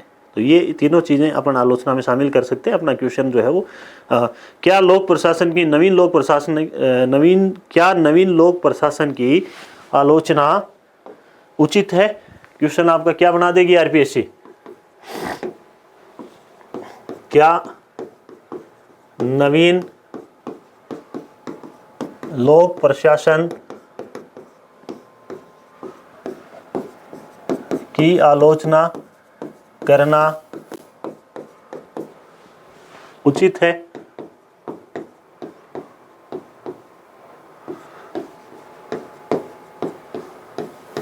अपना मत रखिए। ठीक है, ये क्वेश्चन पूछ लिया, आपको खुद को पूछ लिया, एनालिटिकल क्वेश्चन है ना। तो आपको याद, कोई नए तो आप बना नहीं सकते, बनाओगे तो आप उन्हीं में से बस वही चीज़ें शामिल करनी है। पहला शामिल क्या करना है? एक तरफ तो कहता है वे नौकरशाही को बढ़ाओ और दूसरी साइड खुद ही कटौती कर रहे है ना, टोटल नौकरशाही की ब्यूरोक्रेसी के ऊपर डिपेंडेंसी दिखा रहा है और दूसरी साइड कह रहा है कटौती कर दो, है ना। और दूसरा क्या है, आंसर में क्या लिख दोगे? 3 चीज़ें। पहला नौकरशाही वाला पॉइंट हो जाएगा, ठीक है। दूसरा पॉइंट क्या हो जाएगा? मूल्यों पर अत्यधिक बल देता है, ठीक है। तीसरा, विकसित देशों का प्रशासन है तो विकासशील देशों के संबंध में ये प्रासंगिक नहीं है। तो ये चीज़ें 3 पॉइंट आप इसमें शामिल कर दो अपना मत बनाते हुए। ऐसे मत लिखना उन्होंने कहा था, ऐसा नहीं। नवीन लोक प्रशासन के अंतर्गत जो मत रखे जाते हैं, नवीन लोक प्रशासन के अंतर्गत पर नौकरशाही पर अत्यधिक बल देते हुए भी नौकरशाही की कटौती की बात की जाती है, तो वो अपने आप में एक मतभेद रखती है।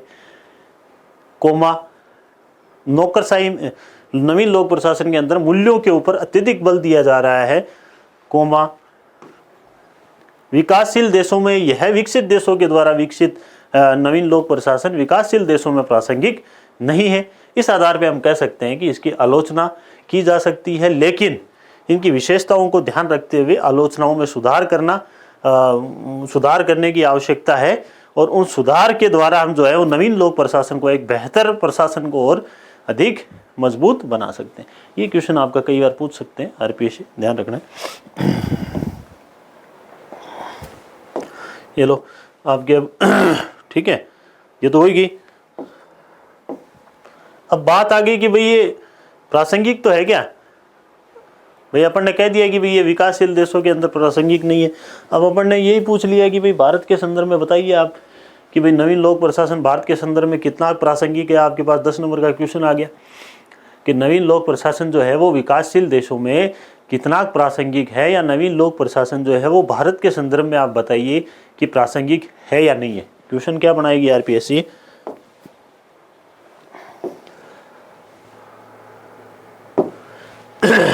आरपीएससी ने क्वेश्चन बना दिया 10 नंबर का,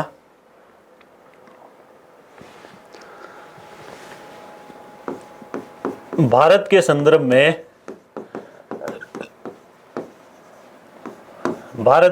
में नवीन लोक प्रशासन की प्रासंगिकता को स्पष्ट कीजिए। ठीक है, क्वेश्चन क्या हो गया आपका? भारत के संदर्भ में नवीन लोक प्रशासन की प्रासंगिकता को स्पष्ट कीजिए। ये क्वेश्चन आ गया आपका, और इसका आंसर क्या लिखेंगे अपन? ये, ठीक है। विकासशील देशों के संबंध में या भारत के संदर्भ में, भारत के विशेष संदर्भ में नवीन लोक प्रशासन के कौन कौन से पॉइंट हैं जो भारत में भी प्रासंगिक होते हैं, इनके संबंध में अपन और चर्चा कर लेते हैं। क्या क्या पॉइंट होते हैं, सारी विशेषताएं, पॉइंट, सब चीज़ें अपन जो है नवीन लोक प्रशासन के बारे में पढ़ के आ चुके हैं। अब अपने को क्या करना है, इनको कोरिलेट करना है। क्या करना है, कोरिलेट करना है। किसके साथ में, भारत के विशेष संदर्भ में। भारत के विशेष संदर्भ में इसको अपने को कोरिलेट करते हुए आगे बढ़ना है कि क्या वास्तव में ये भारत के विशेष संदर्भ में भी वही काम करेंगी जो विकसित देशों के प्रशासन के संबंध में ये अवधारणा काम कर रही है। तो अपन इसको देख लेते हैं एक एक करके। नवलोक प्रशासन की क्या विशेषता है वो तो इस साइड आ रही है, और भारत में इसकी क्या प्रासंगिकता है वो अपन इसको इस साइड व्याख्या कर रहे हैं। पहला पॉइंट है राजनीति प्रशासन द्विविभाजन का विरोध। भाई नवीन लोक प्रशासन क्या कर रहा है कि इसमें राजनीति प्रशासन का विरोध कर रहा है। दोनों सब्जेक्ट अलग अलग नहीं है। इन्होंने कहा अब भारत में कैसे प्रशासन हुआ, क्योंकि भारत में भाई राजनीति का काम क्या होता है, नीति निर्माण करना। क्या होता है, नीति का निर्माण करना। प्रशासन का काम क्या होता है, नीति का क्रियान्वयन। यही तो बेसिक मीनिंग, यही तो है इनका। राजनीति का काम हो गया नीति का निर्माण कर देना, और जो आपके प्रशासन का काम क्या हो गया, नीति का क्रियान्वयन कर देना। अब बात आती है भारत के विशेष संदर्भ में। तो भारत में अगर मान लो अपन ये कह रहे हैं कि भाई राजनीति और प्रशासन दोनों चीज़ें क्या हैं, अलग अलग हैं, तो अलग अलग है तो इनके नीति निर्माण में भारत में भूमिका जो है वो महत्वपूर्ण रहती है। जैसे सचिवालय में आरएएस अधिकारी, आईएएस अधिकारी बैठे हैं, है ना, आईएएस अधिकारी, आरएएस अधिकारी बैठे हैं, तो वो क्या करेंगे, जो संबंधित जो मंत्रालय है, संबंधित जो मंत्री जी हैं, उनको जो नीति बना रहे हैं उनके संबंध में सहायता करते हैं, महत्वपूर्ण उनकी भूमिका रहती है। इसलिए अपन कह सकते हैं कि भाई जो ये विशेषता है ना कि भाई राजनीति प्रशासन दोनों द्विविभाजन का विरोध है, दोनों विभाजन अलग अलग नहीं है, एक ही है, वो भी यहाँ भी अप्लाई हो रही है भारत के अंदर। भारत के विशेष संदर्भ में हम कह सकते हैं कि लोक सेवकों के द्वारा नीति निर्माण में भूमिका निभाई जाती है। ठीक है, आगे अपना अगला पॉइंट है विकेंद्रीकरण। ठीक है, अगली विशेषता क्या है, विकेंद्रीकरण। अब विकेंद्रीकरण का भारत के संदर्भ में देखो, 73वां संविधान संशोधन हुआ था 1992 में। क्या हुआ था, 73वां संविधान संशोधन 1992 में। उसमें क्या किया गया था, क्या दिया था बताओ, पंचायती राज संस्थाओं को संवैधानिक अधिकार प्रदान किए गए थे। कौन सा संविधान संशोधन था, 73वां। कौन सा था, 73वां संविधान संशोधन था 1992 में, जिसमें यह कहा गया था कि जो पंचायती राज संस्थाएं हैं उनको संवैधानिक दर्जा दिया गया था। यानी संवैधानिक दर्जा देने का मतलब उनको पावर क्या कर दी गई, सेंट्रलाइज, डिसेंट्रलाइज कर दी गई। पावर को क्या कर दिया इन्होंने, डिसेंट्रलाइज। सेंटर को अलग पावर दे दी, स्टेट को अलग दे दी, और स्थानीय निकायों को इन्होंने अलग से पावर दे दी। तो ये जो विशेषता है विकेंद्रीकरण नवीन लोक प्रशासन की, वो इसके साथ मैच हो रही है। ठीक है, तीसरा पॉइंट जन सहभागिता। ठीक है, तीसरी विशेषता क्या है, जन सहभागिता। यहाँ जन सहभागिता के लिए क्या प्रयास किए जाते हैं, भारत में किए जाते हैं क्या, जन सहभागिता के लिए खूब सारे किए जाते हैं। नागरिक अधिकार पत्र है, सूचना का अधिकार है, जनता को ये अधिकार है कि वह कोई भी सूचना जो है किसी भी डिपार्टमेंट से मांग सकती है। नागरिक अधिकार पत्र है, सिटीजन, है ना, नागरिक अधिकार पत्र सभी को अवेलेबल है, सूचना का अधिकार सभी को अवेलेबल है। तो ये क्या है, जनता का सहयोग है और जनता की सहभागिता किसमें, प्रशासन में। तो नवीन लोक प्रशासन की ये जन सहभागिता वाली विशेषता जो है वो भारत के संदर्भ में भी विशेष रूप से फिट होती है। ठीक है, विशेष रूप से इसका योगदान है या फिट होती है। तीसरी बात, पद सोपान में लचीलापन। चौथी विशेषता क्या हुई नव लोक प्रशासन की, पद सोपान में लचीलापन। ठीक है, वर्तमान में भारत में क्या है बताओ, भारत में क्या चल रहा है, ई गवर्नेंस, है ना, सारा ऑनलाइन सिस्टम, सारा ऑनलाइन सिस्टम। वर्तमान प्रशासन में पद सोपान के स्तरों में कटौती द्वारा, ये कह रहे हैं ई गवर्नेंस अगर आप कर रहे हैं तो ई गवर्नेंस जैसे मान लो ई फाइलिंग वगैरह चल रही है अपनी। ई फाइलिंग का मतलब बताया था ना मैंने आपको कि फाइलों के अंदर आजकल ऑफलाइन सिस्टम आना बंद हो गया है, ऐसे हार्ड कॉपी के रूप में कम आती है। फाइल सीधी क्या आती है, ऐप के थ्रू या आपकी SSO ID के थ्रू आपके पास आती है। आपको वहाँ पे जो भी है उसको देखना है, उसके संबंध में जो भी कमेंट करना है और उसको आगे बढ़ जाना है। तो ये ई गवर्नेंस का सिस्टम चल रहा है वो, है ना, उसको स्किप भी कर देते हैं कई बार। वर्तमान प्रशासन में पद सोपान के स्तरों में कटौती की जा रही है। इसलिए भारत के विशेष संदर्भ में नव लोक प्रशासन की ये विशेषता भी क्या है, प्रासंगिक है। ठीक है, अगला पॉइंट है लोक सेवकों की अभिवृत्ति में परिवर्तन, एटीट्यूड में चेंज।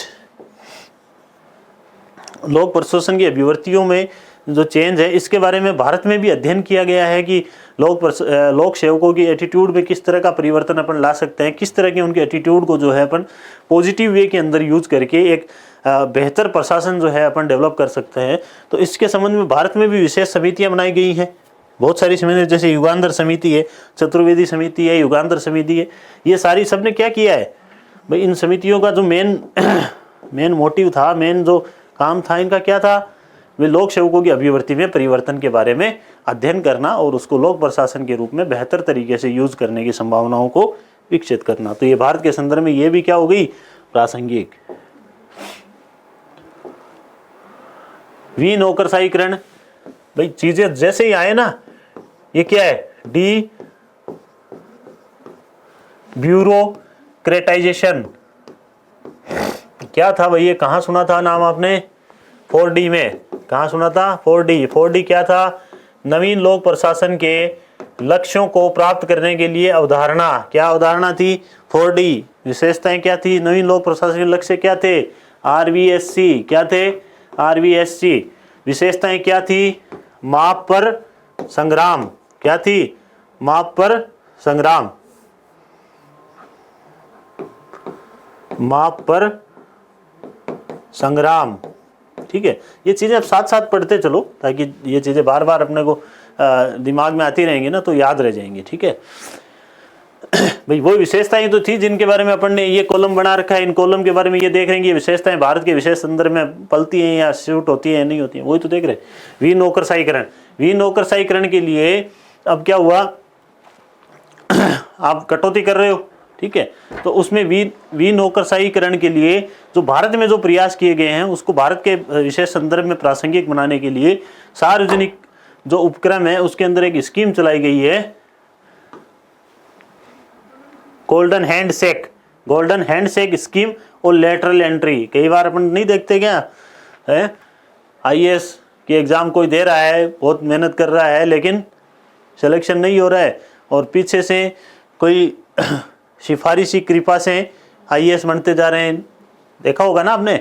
वो जो प्रक्रिया है वो क्या है, लेटरल एंट्री प्रक्रिया, गोल्डन हैंडशेक, ये सारा किस में किया जा रहा है, डी ब्यूरोक्रेटाइजेशन में। ये सारे जो पैरेलल एक ब्यूरोक्रेसी विकसित की जा रही है उसको भारत में भी किया जा रहा है, इसलिए ये जो विशेषता है नवीन लोक प्रशासन की वो भारत के विशेष संदर्भ में भी प्रासंगिक नजर आती है। ग्राहकोन्मुखता, ठीक है, जन शिकायतों के समाधान हेतु संपर्क पोर्टल दिया हुआ है आपको। संपर्क पोर्टल क्या है, 181, सुना है क्या नाम, नहीं सुना है तो सुन लेना। प्रशासन में जाने के बाद रात दिन की आपके सरदर्द है ना, जो सबसे बड़ा सरदर्द है वो यही है, 181 संपर्क पोर्टल, ठीक है। संपर्क पोर्टल पे क्या है, आप 181 नंबर पे फ़ोन कर करके ये कोई भी आपकी समस्या है तो बता सकते हो। अब इसमें फालतू की समस्याएं आ रही हैं ज़्यादा, है ना, काम की समस्याएं आ रही है कम, तो एक टाइप का ये टाइम वेस्ट भी है। लेकिन अगर सरकार जो है इसके ऊपर पैनिक नज़र रखती है, ठीक है, पैनिक नज़र रखती है तो आपकी मॉनिटरिंग भी करेगी, वो आपने इसका डिस्पोजल किया या नहीं किया।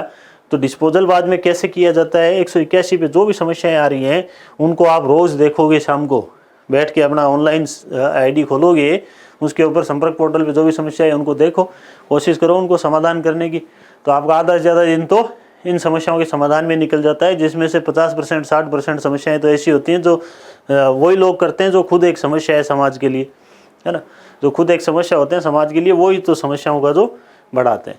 तो ये ग्राहकोन्मुखता है, जनता को क्या चाहिए उसके लिए ये जो पोर्टल है भारत में भी विकसित किया गया है। इसलिए ये जो आपकी विशेषता है नवीन लोक प्रशासन की ग्राहकोन्मुखता, वो भी नवीन लोक प्रशासन के विशेष संदर्भ में बिल्कुल फिट होती है। अगली विशेषता नियमों कानूनों में पारदर्शिता। अगली विशेषता क्या है, नियमों और कानूनों में पारदर्शिता। नियमों कानूनों में क्या होनी चाहिए, ट्रांसपेरेंसी होनी चाहिए। भारत में भी एक जैन आयोग का गठन किया गया था जिसने भी यही सिफारिश करी थी कि भारत के विशेष संदर्भ में पारदर्शिता का लाना वास्तव में आवश्यक है लोक प्रशासन के अंतर्गत।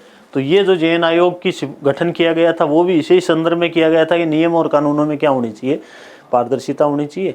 तो ये आपको ध्यान होनी चाहिए चीज़ें। इन विशेष विशेषताओं के साथ साथ भारत के अंदर ये विशेषताएं कहाँ तक शूट हो रही हैं उनके संबंध में अपन ने आज पढ़ा है कि ये विशेषताएं थी, इन विशेषताओं को भारत के संदर्भ में भी ये विशेष रूप से फिट हो रही है। ठीक है, और ये क्वेश्चन क्या बन सकता है आरपीएससी का वो बता दिए, भारत के संदर्भ में नवीन लोक प्रशासन प्रासंगिकता को स्पष्ट कीजिए, ये आपका क्वेश्चन बन जाएगा। ठीक है, अब बात करते हैं, ये तो था विशेषताओं का विशेष भारत के संदर्भ में। अब बात करते हैं मीनोब्रुक सम्मेलन की। क्या बात करते हैं अपन? मीनोब्रुक सम्मेलन। ठीक है करते हैं इसकी बात अभी अपन।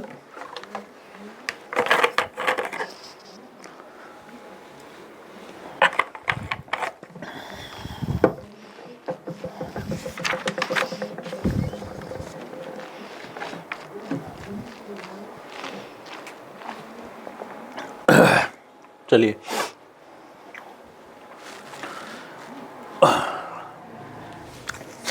मीनोब्रुक सम्मेलन है, कितने हुए थे? मीनोब्रुक कहाँ पर है? अमेरिका, एक सेमिनार हॉल है। क्या है ये? मीनोब्रुक एक सेमिनार हॉल का नाम है, अमेरिका के अंदर एक कॉलेज का। ठीक है, तो वहाँ पर क्या हुआ था, ये जो विचारक थे, लोक प्रशासक से संबंधित जितने भी विचारक थे, उन सब ने मिलकर के एक संगोष्ठी का आयोजित किया था कि वहाँ पर अपन बेहतर तरीके से नवीन लोक प्रशासन या प्रशासन में क्या क्या सुधार अपन कर सकते हैं, उनके संबंध में जो है विशेष चर्चा करने के लिए 3 मीनोब्रुक सम्मेलन अब तक हुए हैं, जिसमें से पहला मीनोब्रुक सम्मेलन आपका है, वो कब हुआ था? 1968। कब हुआ था? 1968 में। ठीक है, और डेट भी इसकी याद रख लेना, 3 से 7 सितंबर तक। कब हुआ था? 3 से 7 सितंबर तक, 3 से 7 सितंबर तक 1968 में। अब अगला जो होगा वो कब होगा? +20 ईयर्स। कब होगा? +20 ईयर्स, 20 साल के बाद में। ठीक है, 20 साल के बाद में होगा, यानी कि 68 में जोड़ दो, कितना हुआ? 1988। और इसमें क्या याद रखना है? 22 से 25 सितंबर। ठीक है, 22 से 25 सितंबर। आगे चलो, इसमें और 20 साल जोड़ दो, 2008। और ये जो फर्स्ट था ना 3 से 7 सितंबर, वो उसकी यही टाइमिंग थी। तो ये आपको याद हो गया होगा तीनों सम्मेलन कब कब हुए थे। पहला हुआ था मीनोब्रुक सम्मेलन 3 से 7 सितंबर 1968 में। दूसरा कब हुआ था? 22 से 25 सितंबर 1988 में। तीसरा कब हुआ था? 3 से 7 सितंबर 2008 में। ठीक है, ये पहला सम्मेलन, ये दूसरा सम्मेलन और ये तीसरा सम्मेलन। अब ये क्या क्या था, ये बहुत ही इंपॉर्टेंट क्वेश्चन है। मीनोब्रुक सम्मेलन के संबंध में व्याख्या कीजिए, मीनोब्रुक सम्मेलनों की व्याख्या कीजिए। नवीन लोक प्रशासन के संबंध में मीनोब्रुक सम्मेलनों की व्याख्या कीजिए। जैसे क्वेश्चन क्या पूछ सकती है आरपीएससी?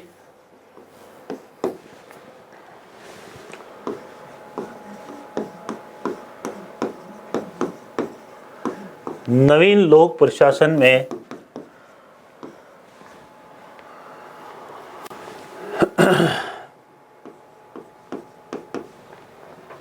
संदर्भित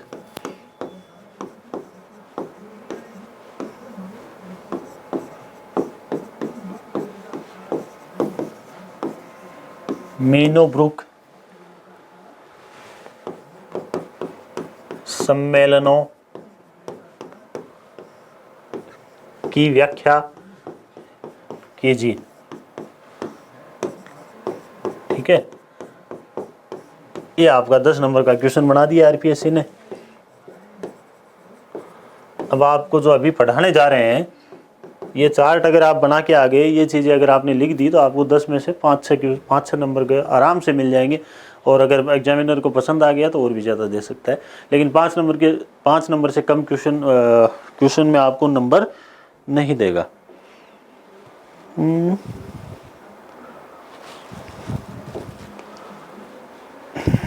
ठीक है, चलो पढ़ते हैं इसको अपन डिटेल में। पहला है मीनोब्रुक सम्मेलन कब हुआ था? 1968 में। कब हुआ था? 1968, 3 से 7 सितंबर। दूसरा कब हुआ था? टोटल उसके 20 साल के बाद में, 22 से 25 सितंबर 1988 को। तीसरा कब हुआ था? उनके 20 साल बाद में, 2008, 3 से 7 सितंबर। आगे अगला पॉइंट है, पहला पॉइंट इसका आयोजन अमेरिका में आर्थिक सामाजिक तनाव के दौरान हुआ था। किसका? पहले मीनोब्रुक सम्मेलन जो था उस टाइम पर अमेरिका में क्या था? आर्थिक सामाजिक तनाव था जो नवीन लोक प्रशासन के उदय का एक महत्वपूर्ण कारण था। क्या था? नवीन लोक प्रशासन के उदय का एक महत्वपूर्ण कारण था। मीनोब्रुक सम्मेलन दूसरे के बारे में देखो। वैश्वीकरण, उदारीकरण, निजीकरण कब हुए थे? 1991, ठीक है, के दौरान तथा नई आर्थिक नीति कब आई थी? 1991। तो उसके आसपास ये हुआ था। दूसरा सम्मेलन कब हुआ था? एलपीजी, पढ़ा चुका हूं आपको। एलपीजी मतलब लिबरलाइजेशन, प्राइवेटाइजेशन और ग्लोबलाइजेशन। वैश्वीकरण, उदारीकरण, निजीकरण के दौरान हुआ था कौन सा? दूसरा मीनोब्रुक सम्मेलन। तीसरा, अमेरिका में आर्थिक मंदी आई थी। कब आई थी? 2008 में। तो आर्थिक मंदी और मोबाइल गवर्नेंस के दौरान मोबाइल का प्रभाव जब जो है वो सबसे ज़्यादा बढ़ने लग गया था, मोबाइल से गवर्निंग होने लग गया था सारा सिस्टम, तब जाकर के कौन सा मीनोब्रुक सम्मेलन हुआ था? तीसरा, 2008 में, ठीक है। तीनों याद रखो आप। पहला कब हुआ था? 1968 में, अमेरिका में आर्थिक सामाजिक तनाव के दौरान, ठीक है। दूसरा आपके एलपीजी के दौरान, जो वैश्वीकरण, उदारीकरण और निजीकरण के दौरान, नई आर्थिक नीति के दौरान, ठीक है। तीसरा कब हुआ था? आर्थिक मंदी, मोबाइल गवर्नेंस के दौरान। कॉफी पी लेता हूं मैं एक बार, आप देख लो इसको एक बार।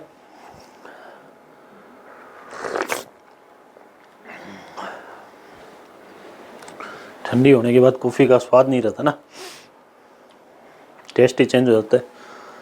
जब आप मेहनत कर रहे हो, बोल रहे हो, उसके बाद कॉफ़ी मिल जाए तो बात ही क्या हो।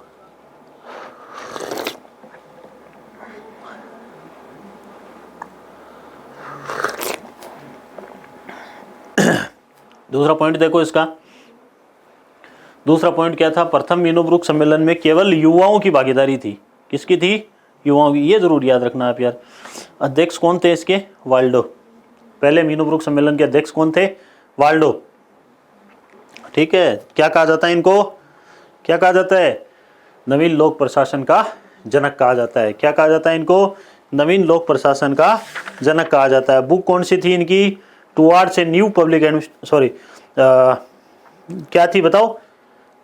Public administration in the time of turbulence. तो तूफान के टाइम पे पब्लिक एडमिनिस्ट्रेशन था, public administration in the time of turbulence, वो इनकी बुक थी। और इनको क्या कहा जाता है? नवीन लोक प्रशासन का जनक। इसमें क्या था? केवल युवाओं ने भाग लिया था, ठीक है। इसमें युवा और बुजुर्ग अनुभवी जो लोग थे, दोनों ने भाग लिया था। इनके अध्यक्ष कौन थे? फ्रेडरिक्सन। कौन थे इनके अध्यक्ष? फ्रेडरिक्सन, ठीक है। इसमें किसने भाग लिया था? 13 देशों के 220 प्रतिनिधि, सबसे ज्यादा भाग लिया था। 13 देश थे, 220 प्रतिनिधि थे। अध्यक्ष थे कौन थे? रोजमेरी ओलेरी। क्या नाम था अध्यक्ष का? रोजमेरी ओलेरी। केवल युवाओं की भागीदारी थी, युवा और अनुभवी दोनों की भागीदारी थी। 13 देशों के 220 प्रतिनिधियों ने इसमें भाग लिया था, ठीक है।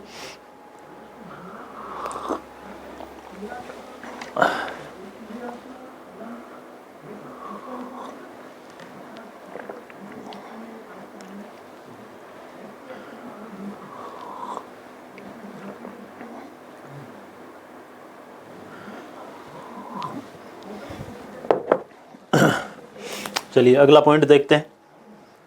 तीसरे क्या थी? इसमें महिलाओं की भागीदारी नगण्य थी। पहले मीनोब्रुक सम्मेलन जो हुआ था 1968 में, उसमें महिलाओं की भागीदारी नगण्य थी।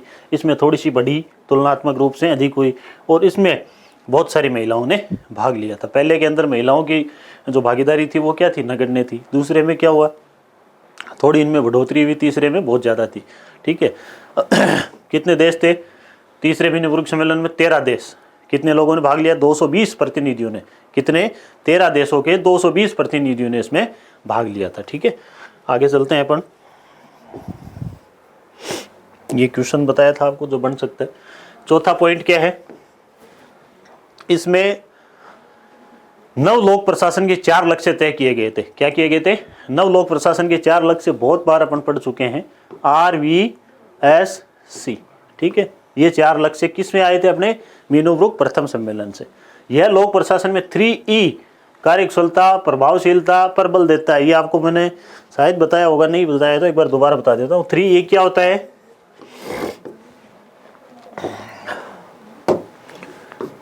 तीन ई है।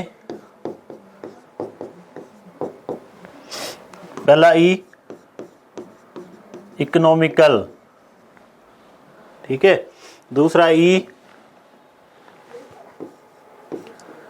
इफेक्टिवनेस। तीसरा ई एफिशिएंसी। तीसरा ई क्या है? Efficiency. Economical, effectiveness, efficiency, Hindi में क्या बोलेंगे इनको? इकोनॉमिकल का मतलब हो गया मितव्ययी, ठीक है। इफेक्टिवनेस का क्या मतलब हो गया? प्रभावशीलता। इफेक्टिवनेस का क्या मतलब हो गया? प्रभावशीलता। एफिशिएंसी का मतलब कार्य दक्षता या कार्य कुशलता। ये तीन ई की अवधारणा होती है प्रशासन के अंदर, जिसको किसमें डिस्कस किया गया था? दूसरे मीनोब्रुक सम्मेलन के अंतर्गत। ये 3E, ठीक है। ये हो गया इकोनॉमिकल, ये हो गया एफिशिएंसी और ये हो गया इफेक्टिवनेस, ठीक है। तीनों पर बल देता है। अब तीसरे मीनोब्रुक सम्मेलन में क्या था? यह लोक प्रशासन में काउंटेबिलिटी, ठीक है, और ट्रांसपेरेंसी के ऊपर ज़्यादा फोकस करता है। काउंटेबिलिटी का क्या मतलब हुआ? जिम्मेदारी किसकी तय करनी है, किस आदमी की क्या जिम्मेदारी है। ऐसा नहीं है कि भाई कोई आदमी क्या काम कर रहा है, उसकी कोई जिम्मेदारी नहीं है तो वो जिम्मेदारी लेगा नहीं तो काम कैसे करेगा। उसके अंदर डर भी होना चाहिए, उसके अंदर खुद के सेल्फ मोटिवेट भी हो रहना चाहिए। तो इसमें किसको डिस्कशन किया गया था? पारदर्शिता, जवाबदेहिता, उत्तरदायित्व है, काउंटेबिलिटी और ट्रांसपेरेंसी के बारे में। कौन से में? तीसरे मीनोब्रुक सम्मेलन में। पहले में क्या था? 4 लक्ष्य, 3E, उसमें ट्रांसपेरेंसी एंड अकाउंटेबिलिटी। अगला चलते हैं। यह लोक प्रशासन का आलोचक है। कौन सा? पहला लोक प्रशासन का आलोचक है। इसीलिए तो इसने कहा था कि भाई लोक प्रशासन जो है वो उस टाइम की परिस्थितियों से सुटेबल नहीं हो पाया था, इसलिए इन्होंने क्या किया था? नवीन लोक प्रशासन। भाई नवीन लोक प्रशासन के उदय के कारणों में सबसे इंपॉर्टेंट क्या था? मीनोब्रुक सम्मेलन। यही तो कहा था इन्होंने कि लोक प्रशासन का क्या है? ये आलोचक। यह लोक प्रशासन की सीमित भूमिका का समर्थक है। ये कहता है कि हाँ यार, ऐसा नहीं है कि लोक प्रशासन जो था उस टाइम का पूरा ही फेल हो गया था, लेकिन वो ये कह सकते हैं कि भाई कुछ मामलों में फेल हुआ था, लेकिन सब में इसको अपन नकार नहीं सकते। तो कुछ मामलों में सीमित रूप से इसकी भूमिका का समर्थक है। इसने लोक सेवकों की लोक कल्याणकारी भूमिका को रेखांकित किया है। तीसरे में क्या था? इसने लोक सेवकों की लोक कल्याणकारी भूमिका को रेखांकित किया, यानी इन्होंने बताया कि लोक सेवक जो होते हैं वो पब्लिक वेलफेयर के लिए किस प्रकार से काम करते हैं, कितना उनका योगदान रहता है, तो उनकी जो भूमिका है उसके बारे में इसमें तीसरे में डिस्कशन किया था, ठीक है। अगला पॉइंट है जिसमें प्रथम, सेकंड, थर्ड मीनोब्रुक सम्मेलनों को अपन डिस्कस कर रहे हैं। अगला पॉइंट है केवल राजनीतिक विज्ञान के विद्वान शामिल हुए थे। पहले मीनोब्रुक सम्मेलन में कौन से सब्जेक्ट के थे? केवल और केवल राजनीतिक विज्ञान के, ठीक है।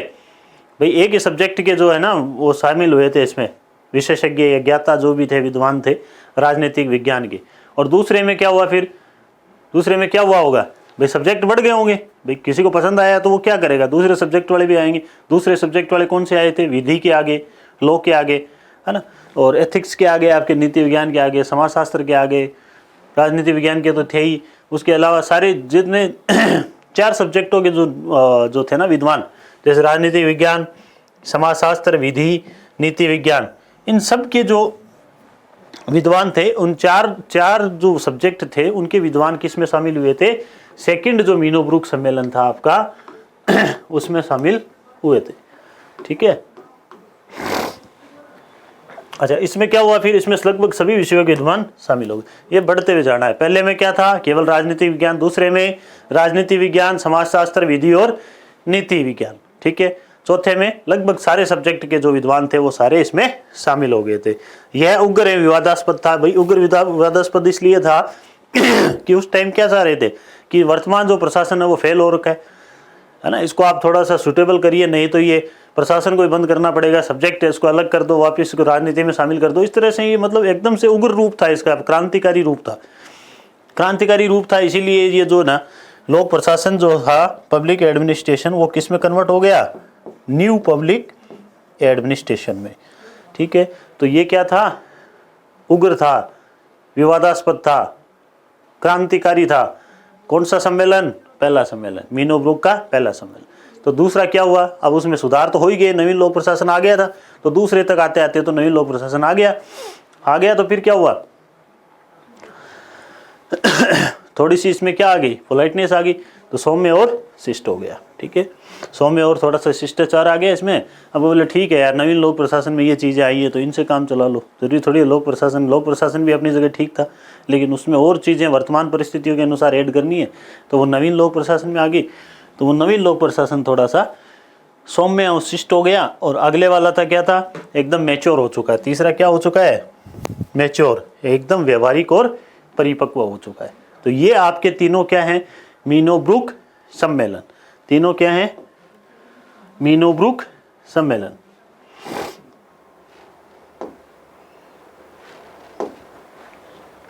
ठीक है, तो आज अपन ने काफी कुछ पढ़ा है नवीन लोक प्रशासन के बारे में। किसके बारे में पढ़ा है, नवीन लोक प्रशासन के बारे में। बहुत ही इंटरेस्टिंग टॉपिक है, आपको फिर बता रहा हूँ, इंटरेस्टिंग टॉपिक है, और इतना अच्छा टॉपिक है कि इसमें से आरपीएससी हमेशा क्वेश्चन पूछती है, और इस बार भी पक्का पूछेगी, चाहे 2 नंबर हो, 10 नंबर हो, 5 नंबर हो, 100% संभावना यही है कि इसमें से क्वेश्चन पूछेगी। ईजी वे में, बहुत आसान तरीके से मैंने आपको समझा दिया है, जो पहले समझाया था, फिर अपने स्लाइड में उनको डिस्कशन कर लिया है। तो डिस्कशन करने के बाद में ये थोड़ा सा और इफेक्टिव हो जाएगा। इसलिए आप इसको एक बार दोबारा जो चीज़ें पढ़ाई है उनको रिवाइज कर लें। रिवाइज करने के बाद में आपके लिए बहुत आसान हो जाएगा नवीन लोक प्रशासन। तो आज की क्लास के लिए इतना ही। Thank you very much.